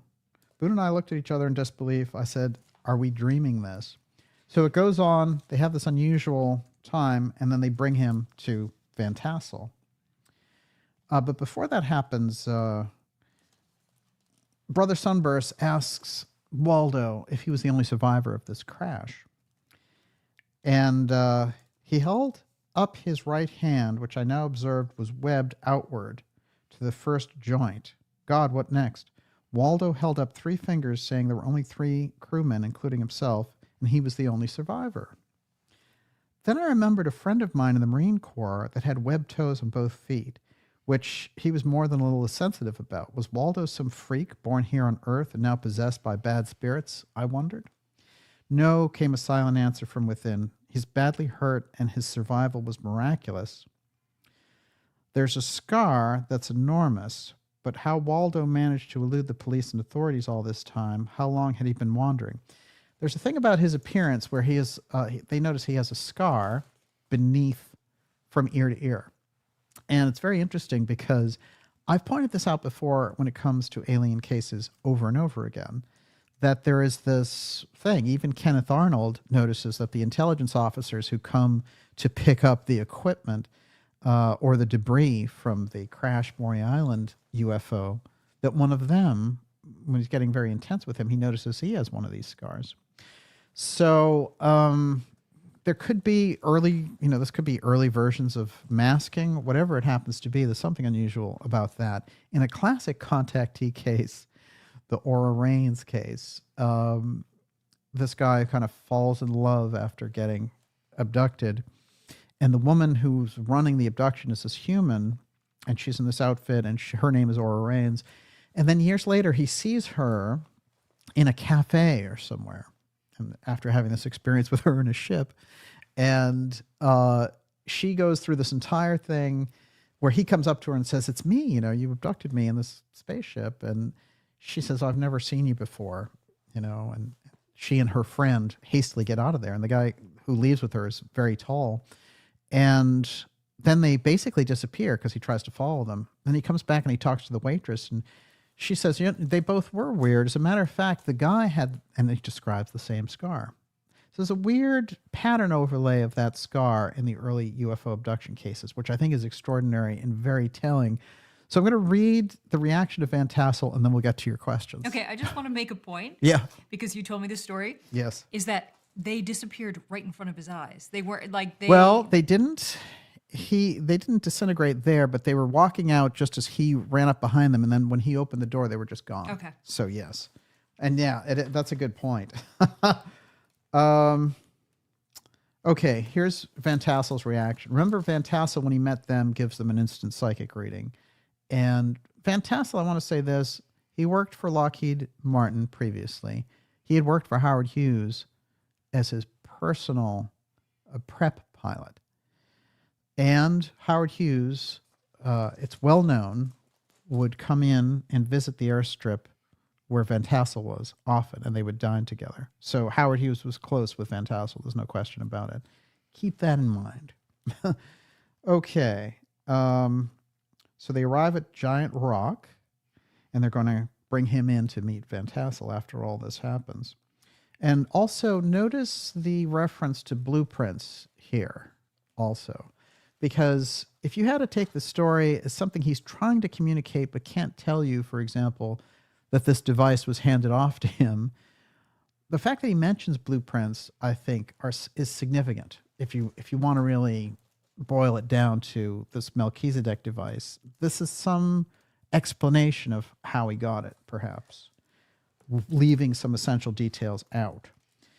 Both Daniel and I introduced Waldo to George, and I tried to tell George the whole crazy story, but he seemed to know it already. Where's the ship you crashed in? Where is it located, Waldo? George was taking a good look at Waldo's massive scar. There's the scar again. He doesn't seem to know George, said Boone. Take a good look at these drawings he had with him. The Melchizedek device, I'm thinking. George Van Tassell was more than just interested in Waldo. He invited him to stay as long as he wanted and took him off to his private office, saying, I have to talk to him alone He's not the first one who has wandered through here all scarred up in exactly the same way. Boone and I felt relieved that George was taking some of the responsibility for Waldo. The mystery surrounding him was never really solved. Now, he describes him being there for another 6 months, and then whew, he's gone someday, and he gets a postcard somewhere along the line from Waldo, supposedly. That is the story that Sunburst, Brother Sunburst, tells that, in my opinion, makes him a major candidate for being the person who gets past the blueprints for the Melchizedek device, and explains a lot of things that happen in his life, including the fact that he marries Van Tassel's daughter. And also the fact that the Integratron is developed using, according to Van Tassell, a Tesla technology. And before it's opened, he dies when he's going to give this interview to a Nevada television station. And as I mentioned, the family is informed of his death after he's cremated. And then his daughter goes to, his office studio, and she finds 3 government agents boxing up all of his stuff. So there's something that takes place with Van Tassell during the course of that whole thing. Now, riding along with it, just like around Adamski, there's a whole kind of, Venusian movement, but there's something else going on in the heart of it. And certainly the FBI and the CIA aren't interested in these guys because, of their UFO gatherings. Something that they caught, and we know in the case of Adamski that they caught through wiretaps him talking about the UFO killer.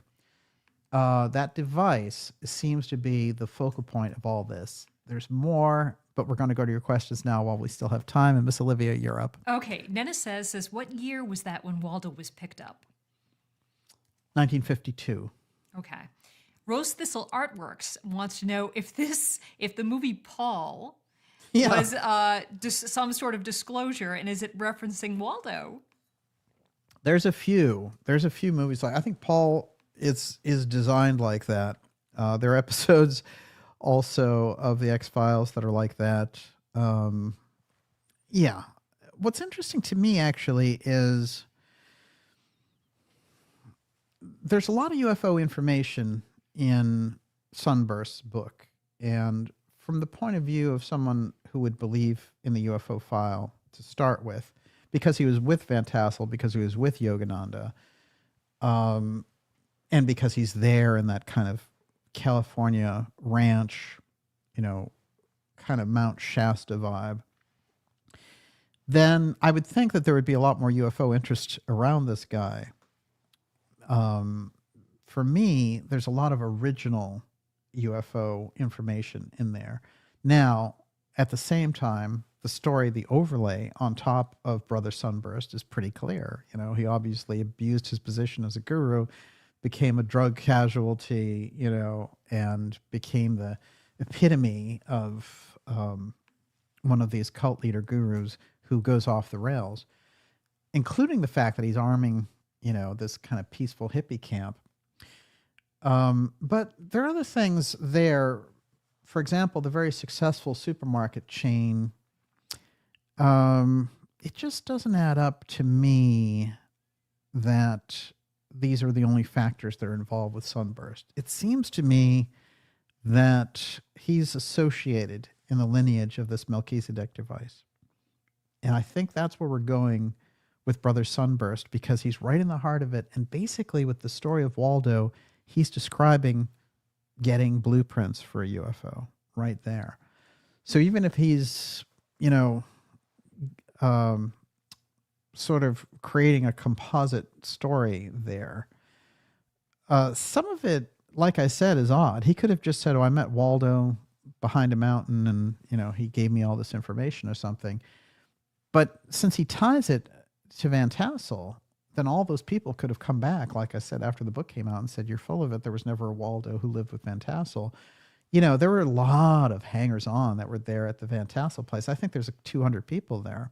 So you're not going to have this guy living in the middle of them without them knowing. So he's taking a huge chance putting that story out there. Also for people like Boone and others in the book, it would make liars out of all of them. So for me, there's something to that story. We don't know what it is exactly. But what's odd is that Van Tassell refers to having other people with similar scarring coming into the ranch and that he needs to talk to them. He doesn't even say, you're an alien. He just says, where's your craft, right? So he knows that whoever these people are have craft, have advanced craft. That doesn't seem a shock to him at all. Everyone, you're watching the Dark Journalist show. This is X Series 180. Whew, Brother Sunburst and the UFO Killer Melchizedek device. We're taking your questions now, and we'll go for another half hour with you here. Miss Olivia, you're up. David Termina, DJ, what is the Rand Building fresco connection you posted on X? Oh, yes. Well, that's probably going to come into the next episode. I was going to try to get it into this one, but you've over-prepared for tonight. That has to do with, the Hale Project and the Palomar Observatory, which is connected to this story, and it's connected through Yogananda. And there's a number of people and this particular sculptor who was using these kind of airship signals and symbols with the figure of Mercury. And he was doing it for George Ellery Hale, who famously claimed that he was being helped by an elf in developing his very interesting... Waldo was very elf-like. That's true. That's very true. And it's interesting, too, when you get into George Ellery Hale. I did a whole episode a couple of years ago on George Hale and then Ellery Queen, and I combined them because I thought the name itself gave us an overlap. And what's interesting about George Hale is that he goes to Egypt at a certain point and flips out and thinks he's Akhenaten. And he comes back and he actually he has kind of a breakdown, like King Tut in Batman, and he totally starts wearing this pharaoh outfit. But on the other side, Einstein is coming to visit him. You know what I mean? And Einstein is showing up there at Caltech. And you know what happens to Einstein when he goes to visit George Ellery Hale? There's a hit and run attempt on him walking. And there's this kind of drive-by attack, and he barely escapes. He rolls off before the car can get to him. And he spends the time there at Caltech with George Hale. And Hale will actually create in the front of Caltech in his lab. I'll actually show this because it's too good. But it is the symbol of Akhenaten drawn by that same sculptor that I put out the tweet for. Okay, well, there's a few things here. Of course, we know Akhenaten, whenever he's presented, is quite unusual.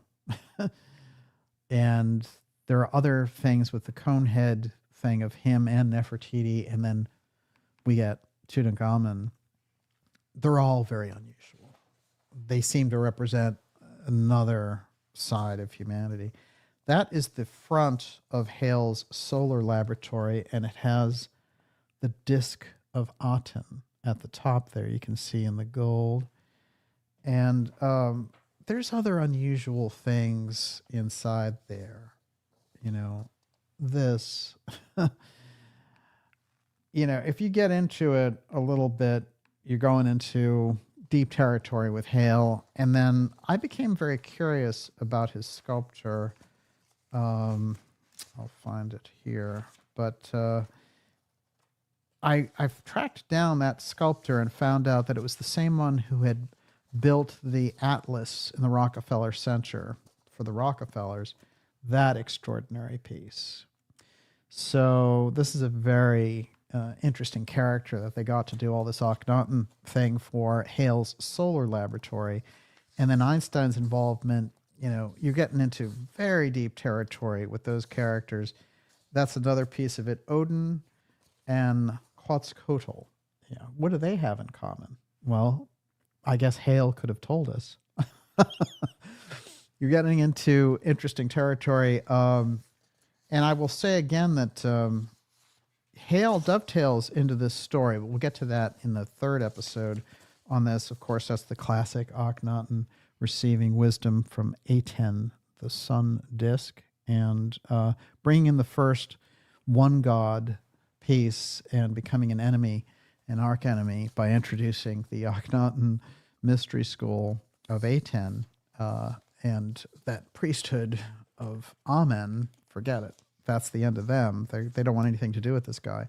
And they attempt to rub him out of history, actually, as we know. So there's a lot going on there. Yes, Miss Olivia. David Termina, DJ, in the free energy world, one of the biggest stories was Bruce De Palma's End Machine. It's well known that De Palma based his theory on gyroscopic motion, then moved to Sunburst, funded by Norman Paulsen. I recall from Theo Pyman's book about Keely that Keely claimed he could levitate heavy objects with a number of gyroscopic lifters. Sounds like a similar concept to modern drones. Yes. Corky Goss goes on, ancients understood the vortex/anti-vortex tornado tech. Tesla saw the electromagnetic effect, which is the Hutchison effect as well. Yes. There's something that's eluded the public science on this, and a small group has held it, and I think that struggle is between the ex-protect and the ex-share group, and so they both are aware of it, very much how Steiner describes the left path schools versus the right path schools, and how the kind of occult black magic secret societies hold the same knowledge base, and they hold the same information as the mystery schools that have a high ideal, the Great White Brotherhood, ideal. But this is what happens, which is they both are aware of each other, they both understand the methods, but they both are coming from a very different place with the information and with the knowledge and the wisdom that they possess. And I think you see that reflected in the technological struggles after the fact. But there's no question that it's interesting because the shot that we put up before of Keely levitating this weird disc, he's levitating it with the violin. So there's a sound aspect that he's utilizing in that as well. I think the actual technique is hidden, and they hid it back there. And one of the things that Steiner suggested as the reason that they hid it was that it required basically people who could use it, they needed to have a very high psychic caliber to operate it. And so I think it opens up all of these aspects, and that if you let that large war machine that was kicking in for World War I get their hands on that, that might have been the end of everything back there. We got enough trouble just with the atomic bomb and uranium. This other stuff, makes that look primitive. So the danger exists there. This is the nature of the problem, which is the society itself hasn't evolved past the wisdom hasn't kept up with the knowledge, as it were. So their wisdom aspect in the background needs to increase so that those types of discoveries, as far as the whole of humanity is concerned, we need to be on a somewhat higher level in order to utilize it, or else it just gets used by a small group to create war-type conditions. And that's what happened in Casey's story of Belial and Atlantis. And it's interesting to me that in the Dead Sea Scrolls, Belial shows up as the opposite of Melchizedek. That's the whole Emilius group on the Melchizedek side. That's the battle that Casey described between Emilius and Belial. Yes. They're discussing acronyms for ELF and for Waldo. And Golden Girl says extra low frequency ELF. Oh, yeah. ELFs, Yeah, sure. but I'm just throwing it out there to the audience if they want to chime in. So Oldest Dirt says, I just watched a short video about Trump talking about a protective dome over the USA. Yeah. Connected? And Psychic Somatic says, the same tech that is behind the death ray is what is behind the idea of force fields or impenetrable energy domes, which is interesting. Well, what was Star Wars when Reagan was putting that out there. It was a shield. That's what he would call it over and over again. It's a shield, it's a shield, it's a shield. So if you go into Corso's work, of course, Philip Corso was in the government and then came out as a whistleblower, got a lot of pushback because the book publisher embellished his book. Nonetheless, nevertheless, when you look at that account that he gives of what Star Wars was all about, which was making a UFO defense system, you know, think about it not in terms of is it required, but could somebody, by having the information, be compelled to develop a shield against things that were of incredible size that were just going around in our atmosphere? I think they could have convinced Reagan of that for sure. Reagan had a lot in with the UFO file, would discuss it. And of course, famously, after he played E.T. at the White House with Steven Spielberg there in 1983, privately at the time, in that private shooting, when it's over, stands up and says, we all know that that's not fiction, it's reality. E.T. It's quite extraordinary. He had a number of UFO sightings during his career and was very deep in putting out that whole alien message. If we had an alien threat from outside this world, what would happen? Well, if you go into Colin Powell's biography, you'll find that Reagan tried to place that whole scenario in a number of speeches, and that it was Colin Powell's job to take it out, and that the one at the UN, Colin Powell's like, oh yeah, I missed that one. So Reagan was trying to get it in there. He's writing it in himself. And then when they push him on it and they're like, this doesn't sound so good, and he said, leave my alien fantasy, in quotes, in there. So Reagan knew this is something, you know, fundamentally Reagan is a, you know, Americans can deal with it. Let's get everyone on board. You know, he's driven by America as a shining city on a hill mentality, even if he's surrounded by all the wrong types. So I think that that gives us some insight there. Everyone, you're watching the Dark Journalist Show.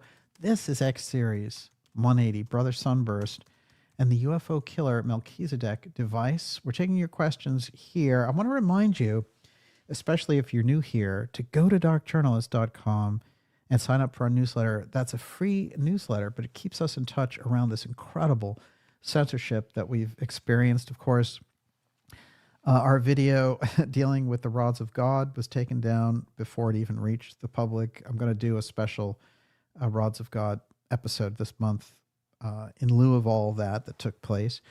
But we have to have ways to get around the censorship.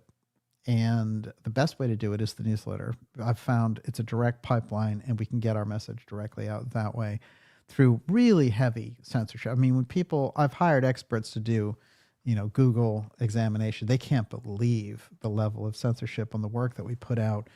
And, you know, the thing, they did this thing about, oh, did you see, you know, like during the election for Trump, if you put Trump up there, it wouldn't complete when you were typing it, or it would list all these negative stories and all that stuff. All the same stuff that they're doing in that large level. I'm like, oh, that happens to us. You know, how many experts have told me this is what they do with your work? Now, you know, and I don't let the censorship aspect just, you know, obsess me about it. But I think it is important for us to, you know, really be on the same page with that, which is if you're going to get the information, it's going to come in the newsletter. That is free. If you want to get behind this program and become a subscriber and help the work that we do, there's a whole lot of rewards that are associated with that, and some very special things coming up for subscribers for 2025 as well. So with the documentaries and things, we're so fortunate to have a gifted production team putting these ideas together. You know, so I'll put the whole production together. I'll write it, produce it, and direct it, and then have a film team work with me to get that together and out. And we have Kelsey, of course, is doing a fantastic job, and who's a great listener because, you know, I can go off on it. So, but everything that we do, and of course, with all of the information and things, and Miss Olivia and everything, like, this is the nature of putting this work together. And I think this whole thing about doing the work and putting the potent stuff out there, not getting sidetracked in alternative media with a lot of the nonsense that we see coming out around these things. And remember also what will happen is, and it takes place right in the ideas room, which is when we put something together, we'll present a piece of information and then we resonate this whole thing. That's what I think they're afraid of, are these types of discussions. And what you'll see is people, basically ripping off ideas that come together, that we put together. And that happens to a lot of different researchers. I'm not signaling myself out. I mean, I've seen it happen to people like G.G. Young and others. But I do think it has to be pointed out when it's so naked, and it's so bare like that. So between the ripping off and the censorship, you're walking kind of a tightrope when you do this work and try to get the real thing out. I can tell you that. So some people are very entertainment oriented and put very entertainment type stuff out there. That's okay. But, it becomes difficult. So for 2025, we're going to present the best information and the most potent information and get that to you unadulterated by the censorship and all the rest. And I think together with the work that we do and the ideas room, we'll be able to get that message out. And, the documentary JFK, The Final Speech, which is the Antarctica UFO file and the Berkner meeting, is a very important test in a way because it has the information there.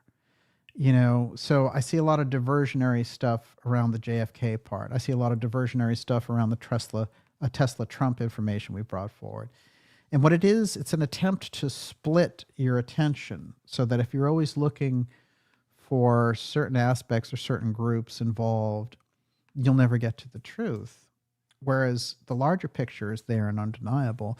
The piece that we brought forward about an experimental aerospace company owning the Texas School Book Depository, LTV, and the person in charge of that being the cousin of Admiral Byrd. I mean, this answers itself. This is the historic research that moves the needle on those things. So, if the alternative media, it can get caught up in sensationalism. And my recommendation is go for broke with the truth. Because if we're bringing the stuff out and it's documented, like we brought Blue out, I'm bringing the Melchizedek piece out here. This stuff is documented. You don't have to guess at somebody's whim about something. It's not an Anunnaki retread or something. Mm-hmm. You got real information here linking deep state actors and players with deep research around the UFO file. There's the crisscross. And, you see a lot of things in the alternative media or independent media that play with that, or you even see the mainstream play with it. Oh, hey, look, here's a little memo that shows JFK was interested in the UFO file. We've given you the background. You've got the documentary. It's the facts are there. So, this is the nature of the thing. And I'm glad that we have the ability to work with the ideas room on this. This is the nature of the thing. What do you got? Beth Montenegro says there is a Sunburst Road in Joshua Tree not far from Van Tassel's Giant Rock. My dad took us there as kids and knew Van Tassell. Well, that could be where Brother Sunburst got his Sunburst name. It could very well be. He held a lot of secrets there. By the way, he passed away in 2006, and there are a number of very kind of warm readings that he gives of, talking about his master and Yogananda and stuff. So he, I think that stuff is interesting anyway. I also think that he was an extraordinary person and that he did accomplish a lot as well. Even if he went off the boards, he certainly started off with a very interesting life, and I think you can go deeper than his character flaws to see what was really happening there. And if we can open up the truth around this and his relationship to this story, just by getting into Sunburst and its connection with the UFO file, I know there is still, Sunburst still exists. I think there are 20 or 30 core people that still have kept on with it. And they probably have some very interesting stories to tell. And I don't mean the scandalous ones. I mean relating to the UFO aspect and maybe some of the hidden things that went on with Paulsen. So, you know, I'm open to hearing from those people. I've heard from some of them after I mentioned it in the previous episode, and it was interesting because I think a lot of people wanted, you know, admired the ideal around Sunburst, and but they also, they were aware of a strange, unusual aspect related to the UFO file in regards to the group. And, you know, I'm sure many of them weren't even aware of it, but probably some people inside, on the inside. So I think there's a lot in that story, and I'm very excited to bring you part 3 on that one because it is a mind blower. And what do you got? Buren Andrew says maybe Sunburst is steganography for a solar flare, but maybe one elicited by a device. And then that Chris says, if you read Sunburst's account, re his illumination with the I Am, I had the same experience. That's why he invited me onto his ship, Beyond Bliss, when we met. Oh, wow. Yeah. Well, I think he had a lot of interesting connections. And he had to have had a lot of charisma. yeah, absolutely. This is the nature of the thing. I think he had a talent for unraveling himself, right? Starting with Yogananda situation. But obviously there's something psychic going on there. And I do want to acknowledge something about Yogananda. yeah. David Donaway says, Yogananda comments in his talks and in his Gita commentaries that indicate he knew there was life on other planets. Yes, that's a really good point. In part 3, there's a whole Yogananda section, and it's going to deal with some very interesting relationships that he had with some of the scientists of the day, including, and some very famous characters, including Mark Twain's daughter, Clara. There's another Clara for us, like Clara Bloomfield. And those stories, of course, the Twain connection with Tesla is very tight as well. But the whole piece about Yogananda, I think is important. Look, there was something, Yogananda came out of a Eastern mystery school and was sent here and lived in Boston for 4 years, actually. And that's where he first met Mark Twain's daughter. And she was there in the commune. She had moved in the 40s to be at Yogananda's commune at the same time that Sunburst was there. And so, you know, Mark Twain's daughter, Tesla, Yogananda, Sunburst, there's a lot of people moving in circles there. What I find so fascinating about her, and I'll save this for episode 3, but she not only was deep into Yogananda, but she was deep into thought transference, telepathy, healing, all these different things, the levitation of saints. And she spent all this time and effort on it. So she was connected with a number of spiritualist groups in California, Boston, and New York. Yes. What do you got? I do want to make sure I ask this question. Food Provider wanted to know, what about the formula Nixon showed Robert Merritt? Well, it begs the case, doesn't it? The original time capsule problem, which was, this has to be put away. Look, I can tell you this about Robert Merritt. I spoke to a person who was on the record, and he said some of this publicly too, but he worked for the NYPD, and he said that for a number of operations, they used Robert Merritt for stings in the UN as an informant. They would send him in and have him do his role. So Merritt was still being utilized as an intelligence asset, even in the last decade of his life. And the source said he never lied. Now, that's a law enforcement guy who used him as an undercover intelligence agent and said he didn't lie. I never got the impression that Merritt was saying anything but the truth. And I think, the history susses it out because Nixon knew a great deal about the UFO file, the idea that he would leave a time capsule behind for when disclosure happened so he could be recognized for it. Again, Nixon ran CIA Blue Book under Eisenhower, not the phony Blue Book that we got in the public. He ran CIA Blue Book. He knew the UFO file. There's no question about it. So I think it is an interesting tie-in that you mentioned there. And of course, if Merritt had lived, when I talked to Merritt, it was 2018 and he died the following year.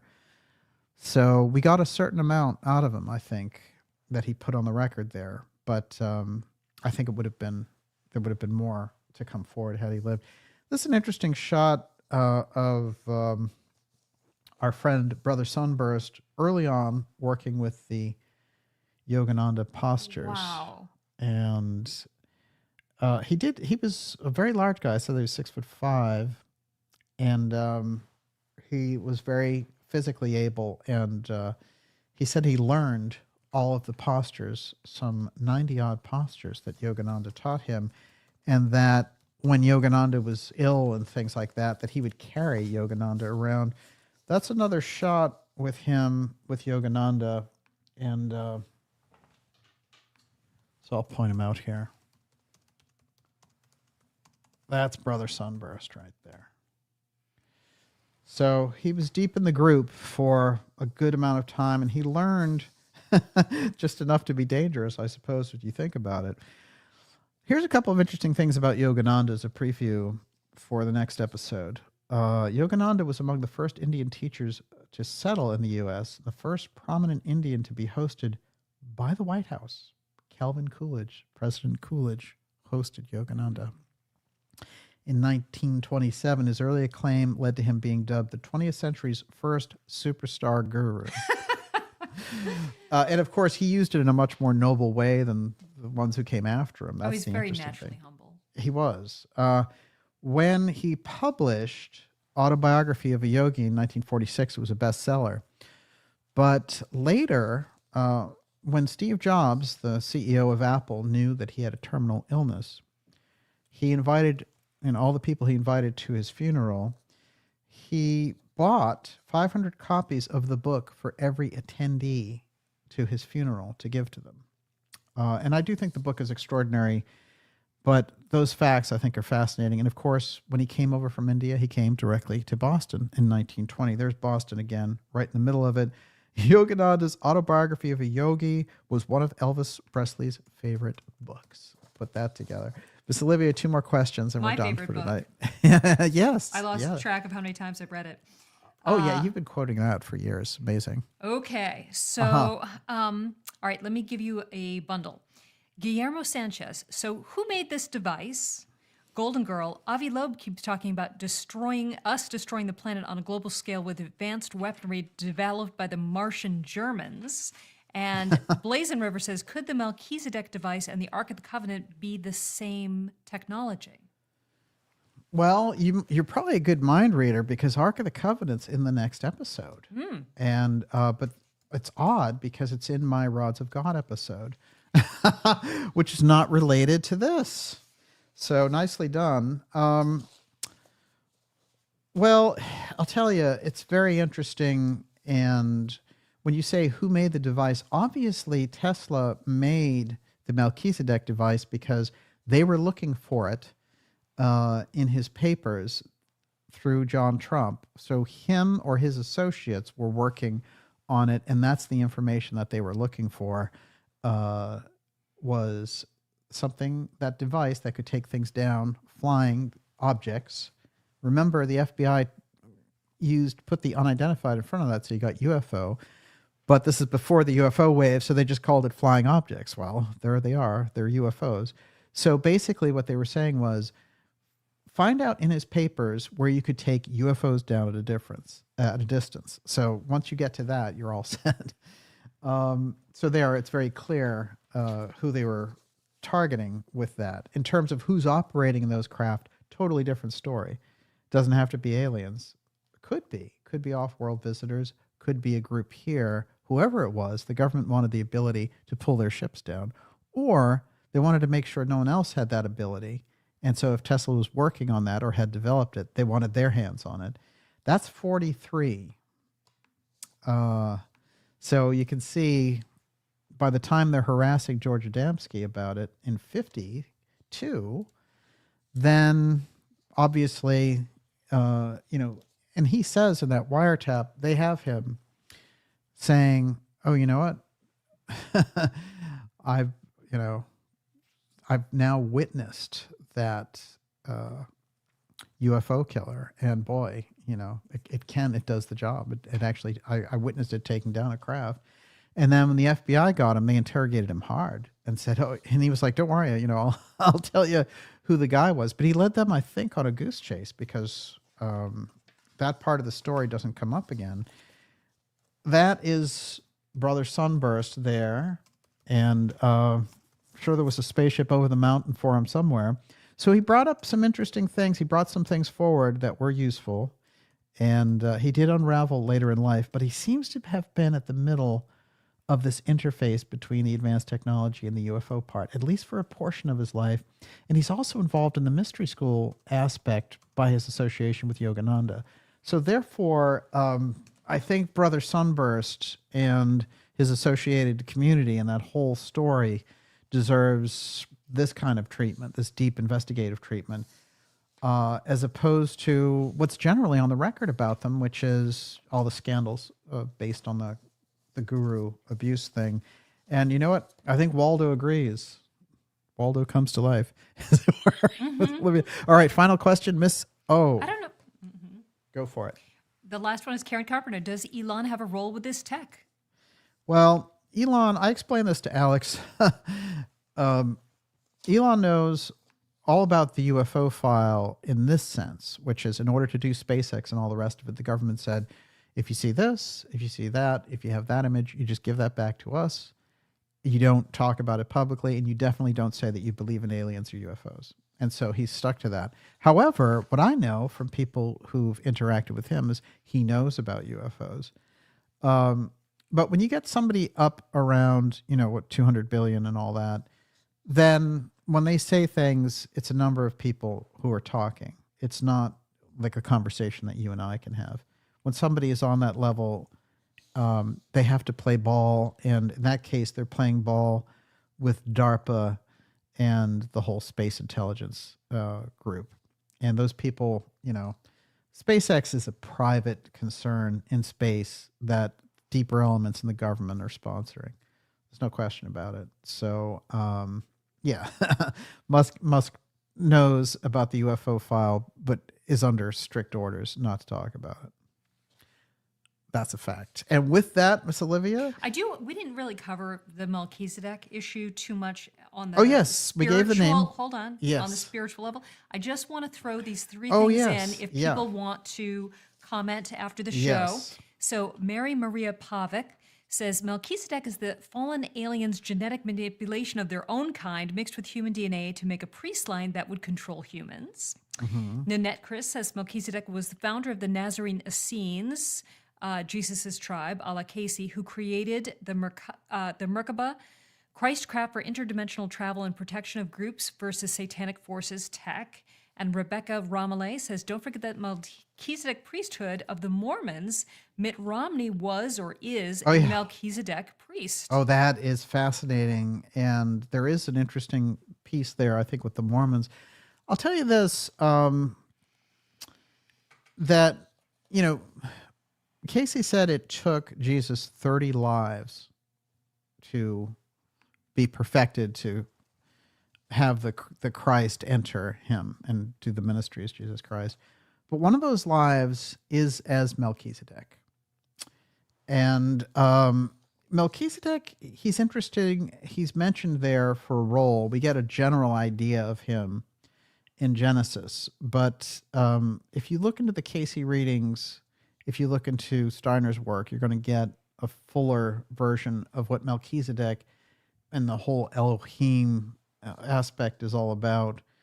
And I think the term Elohim, like Anunnaki, is bandied around and people kind of throw into it what they want. And it's interesting because there's an incredible section in Sunburst's book about the Anunnaki and, you know, the whole story there about them enslaving humans to work for them and all that stuff, and Enlil and all the rest. And it's obviously drawn from the Sitchin material, but he doesn't cite them, so you can't really say. But I think it's interesting that it's right in the heart of the things that he was around and that he believed in. We'll close with a quote from Yogananda about what Kriya Yoga is, because that's going to come up next time, and it's the method that Sunburst learned from Yogananda. Quote, the Kriya Yoga yogi mentally directs his life energy to revolve upward and downward around the 6 spinal centers, medullary, cervical, dorsal, lumbar, sacral, and coccygeal plexuses, which correspond to the 12 astral signs of the zodiac. The symbolic cosmic man. 1/2 minute of a revolution of energy around the sensitive spinal cord of man affects subtle progress in his evolution. That 1/2 minute of Kriya equals 1 year of natural spiritual unfoldment. Isn't that extraordinary? That's quite a claim. But putting it together with the astrological signs, I think, again, is the innovation here. And we're seeing Yogananda being sent out by an Eastern mystery school to combine these concepts in the West. Not to take it over, but to improve, to unpack some of the mysticism on the Eastern side for the Western mind. And that was an incredible innovation on his side.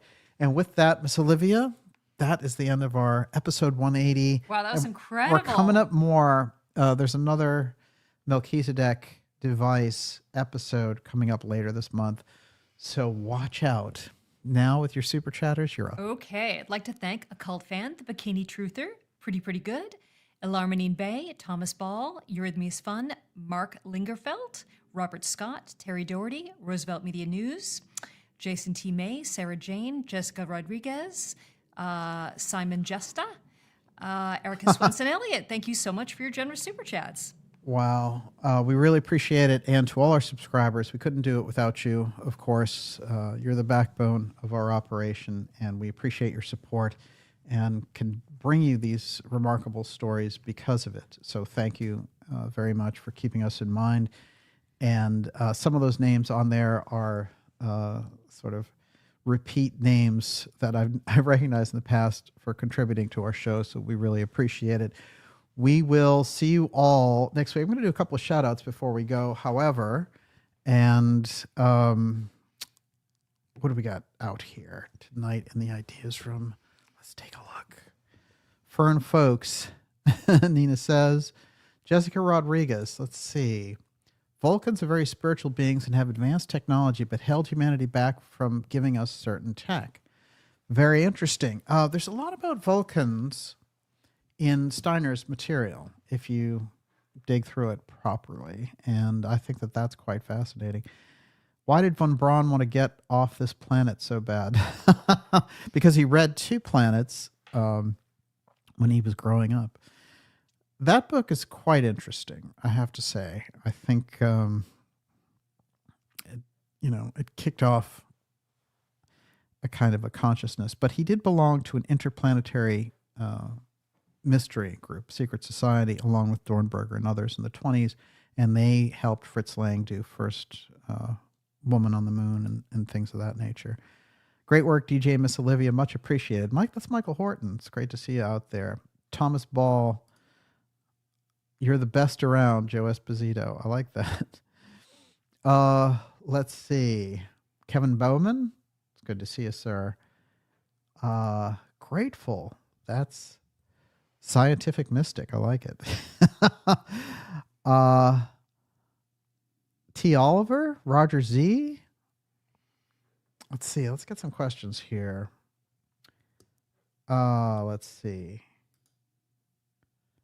True that Keeley. Wow. Yeah. Keeley is extraordinary. We still don't know enough about what was going on there, but this is what happens with these figures and why it's important.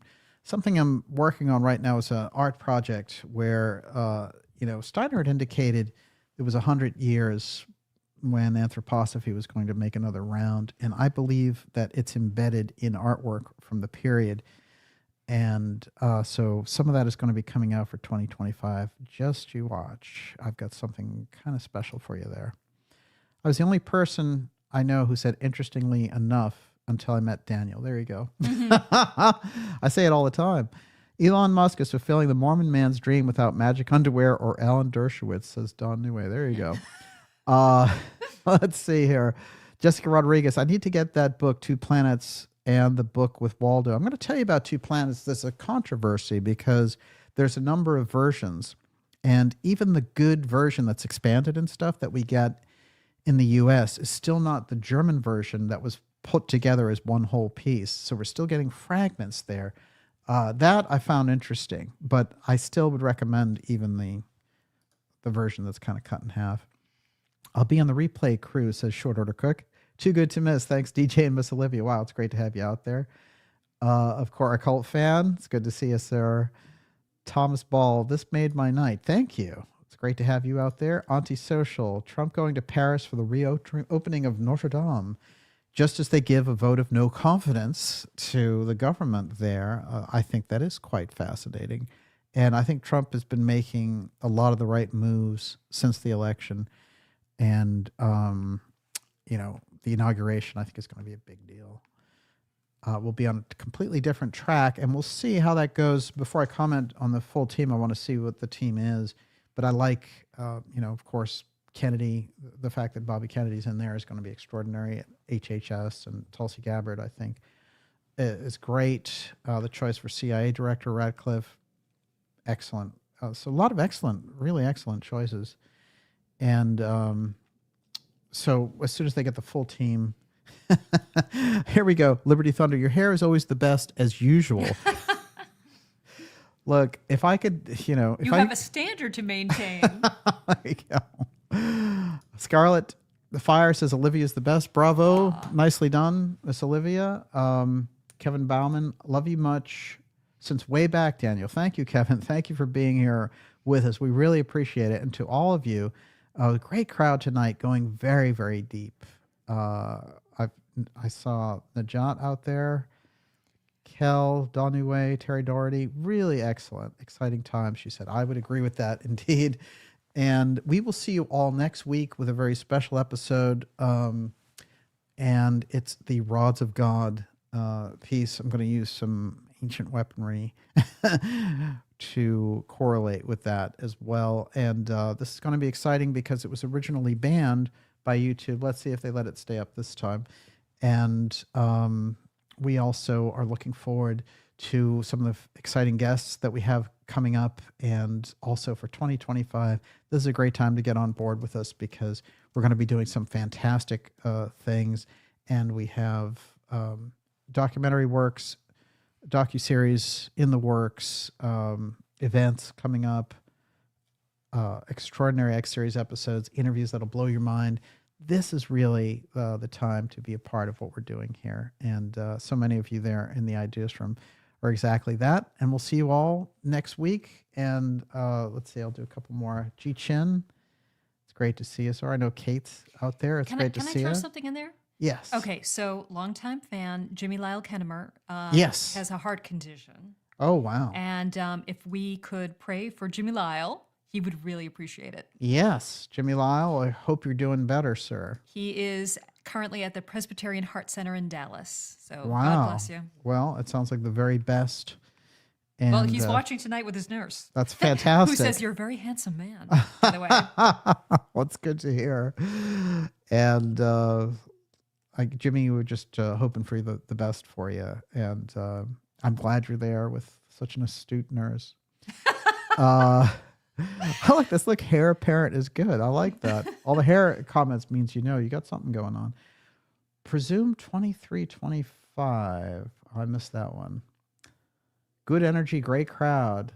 Thomas Ball. Thank you, sir. Fern Folks. Mr. France. Oh, wait. I saw Waldo. He was in a Burger King drive-thru. Look, Waldo, we're going to be unpacking Waldo for a while. I think Sunburst putting Waldo on the record is extraordinary. And I'm going to look through some of the Van Tassell stuff to see if I can find Waldo in there. I think Waldo is a very interesting and important story. And the blueprints that he had, again, I think add up to this pattern. There's something symbolic in that. I think we're going to find it, and we'll find it together. Dawn Away, Two Planets, a novel by Kurt Laswitz. Yeah, that's the one. And it is all about Martians landing in Antarctica and being like, hey, I'm right at home. Antarctica is great.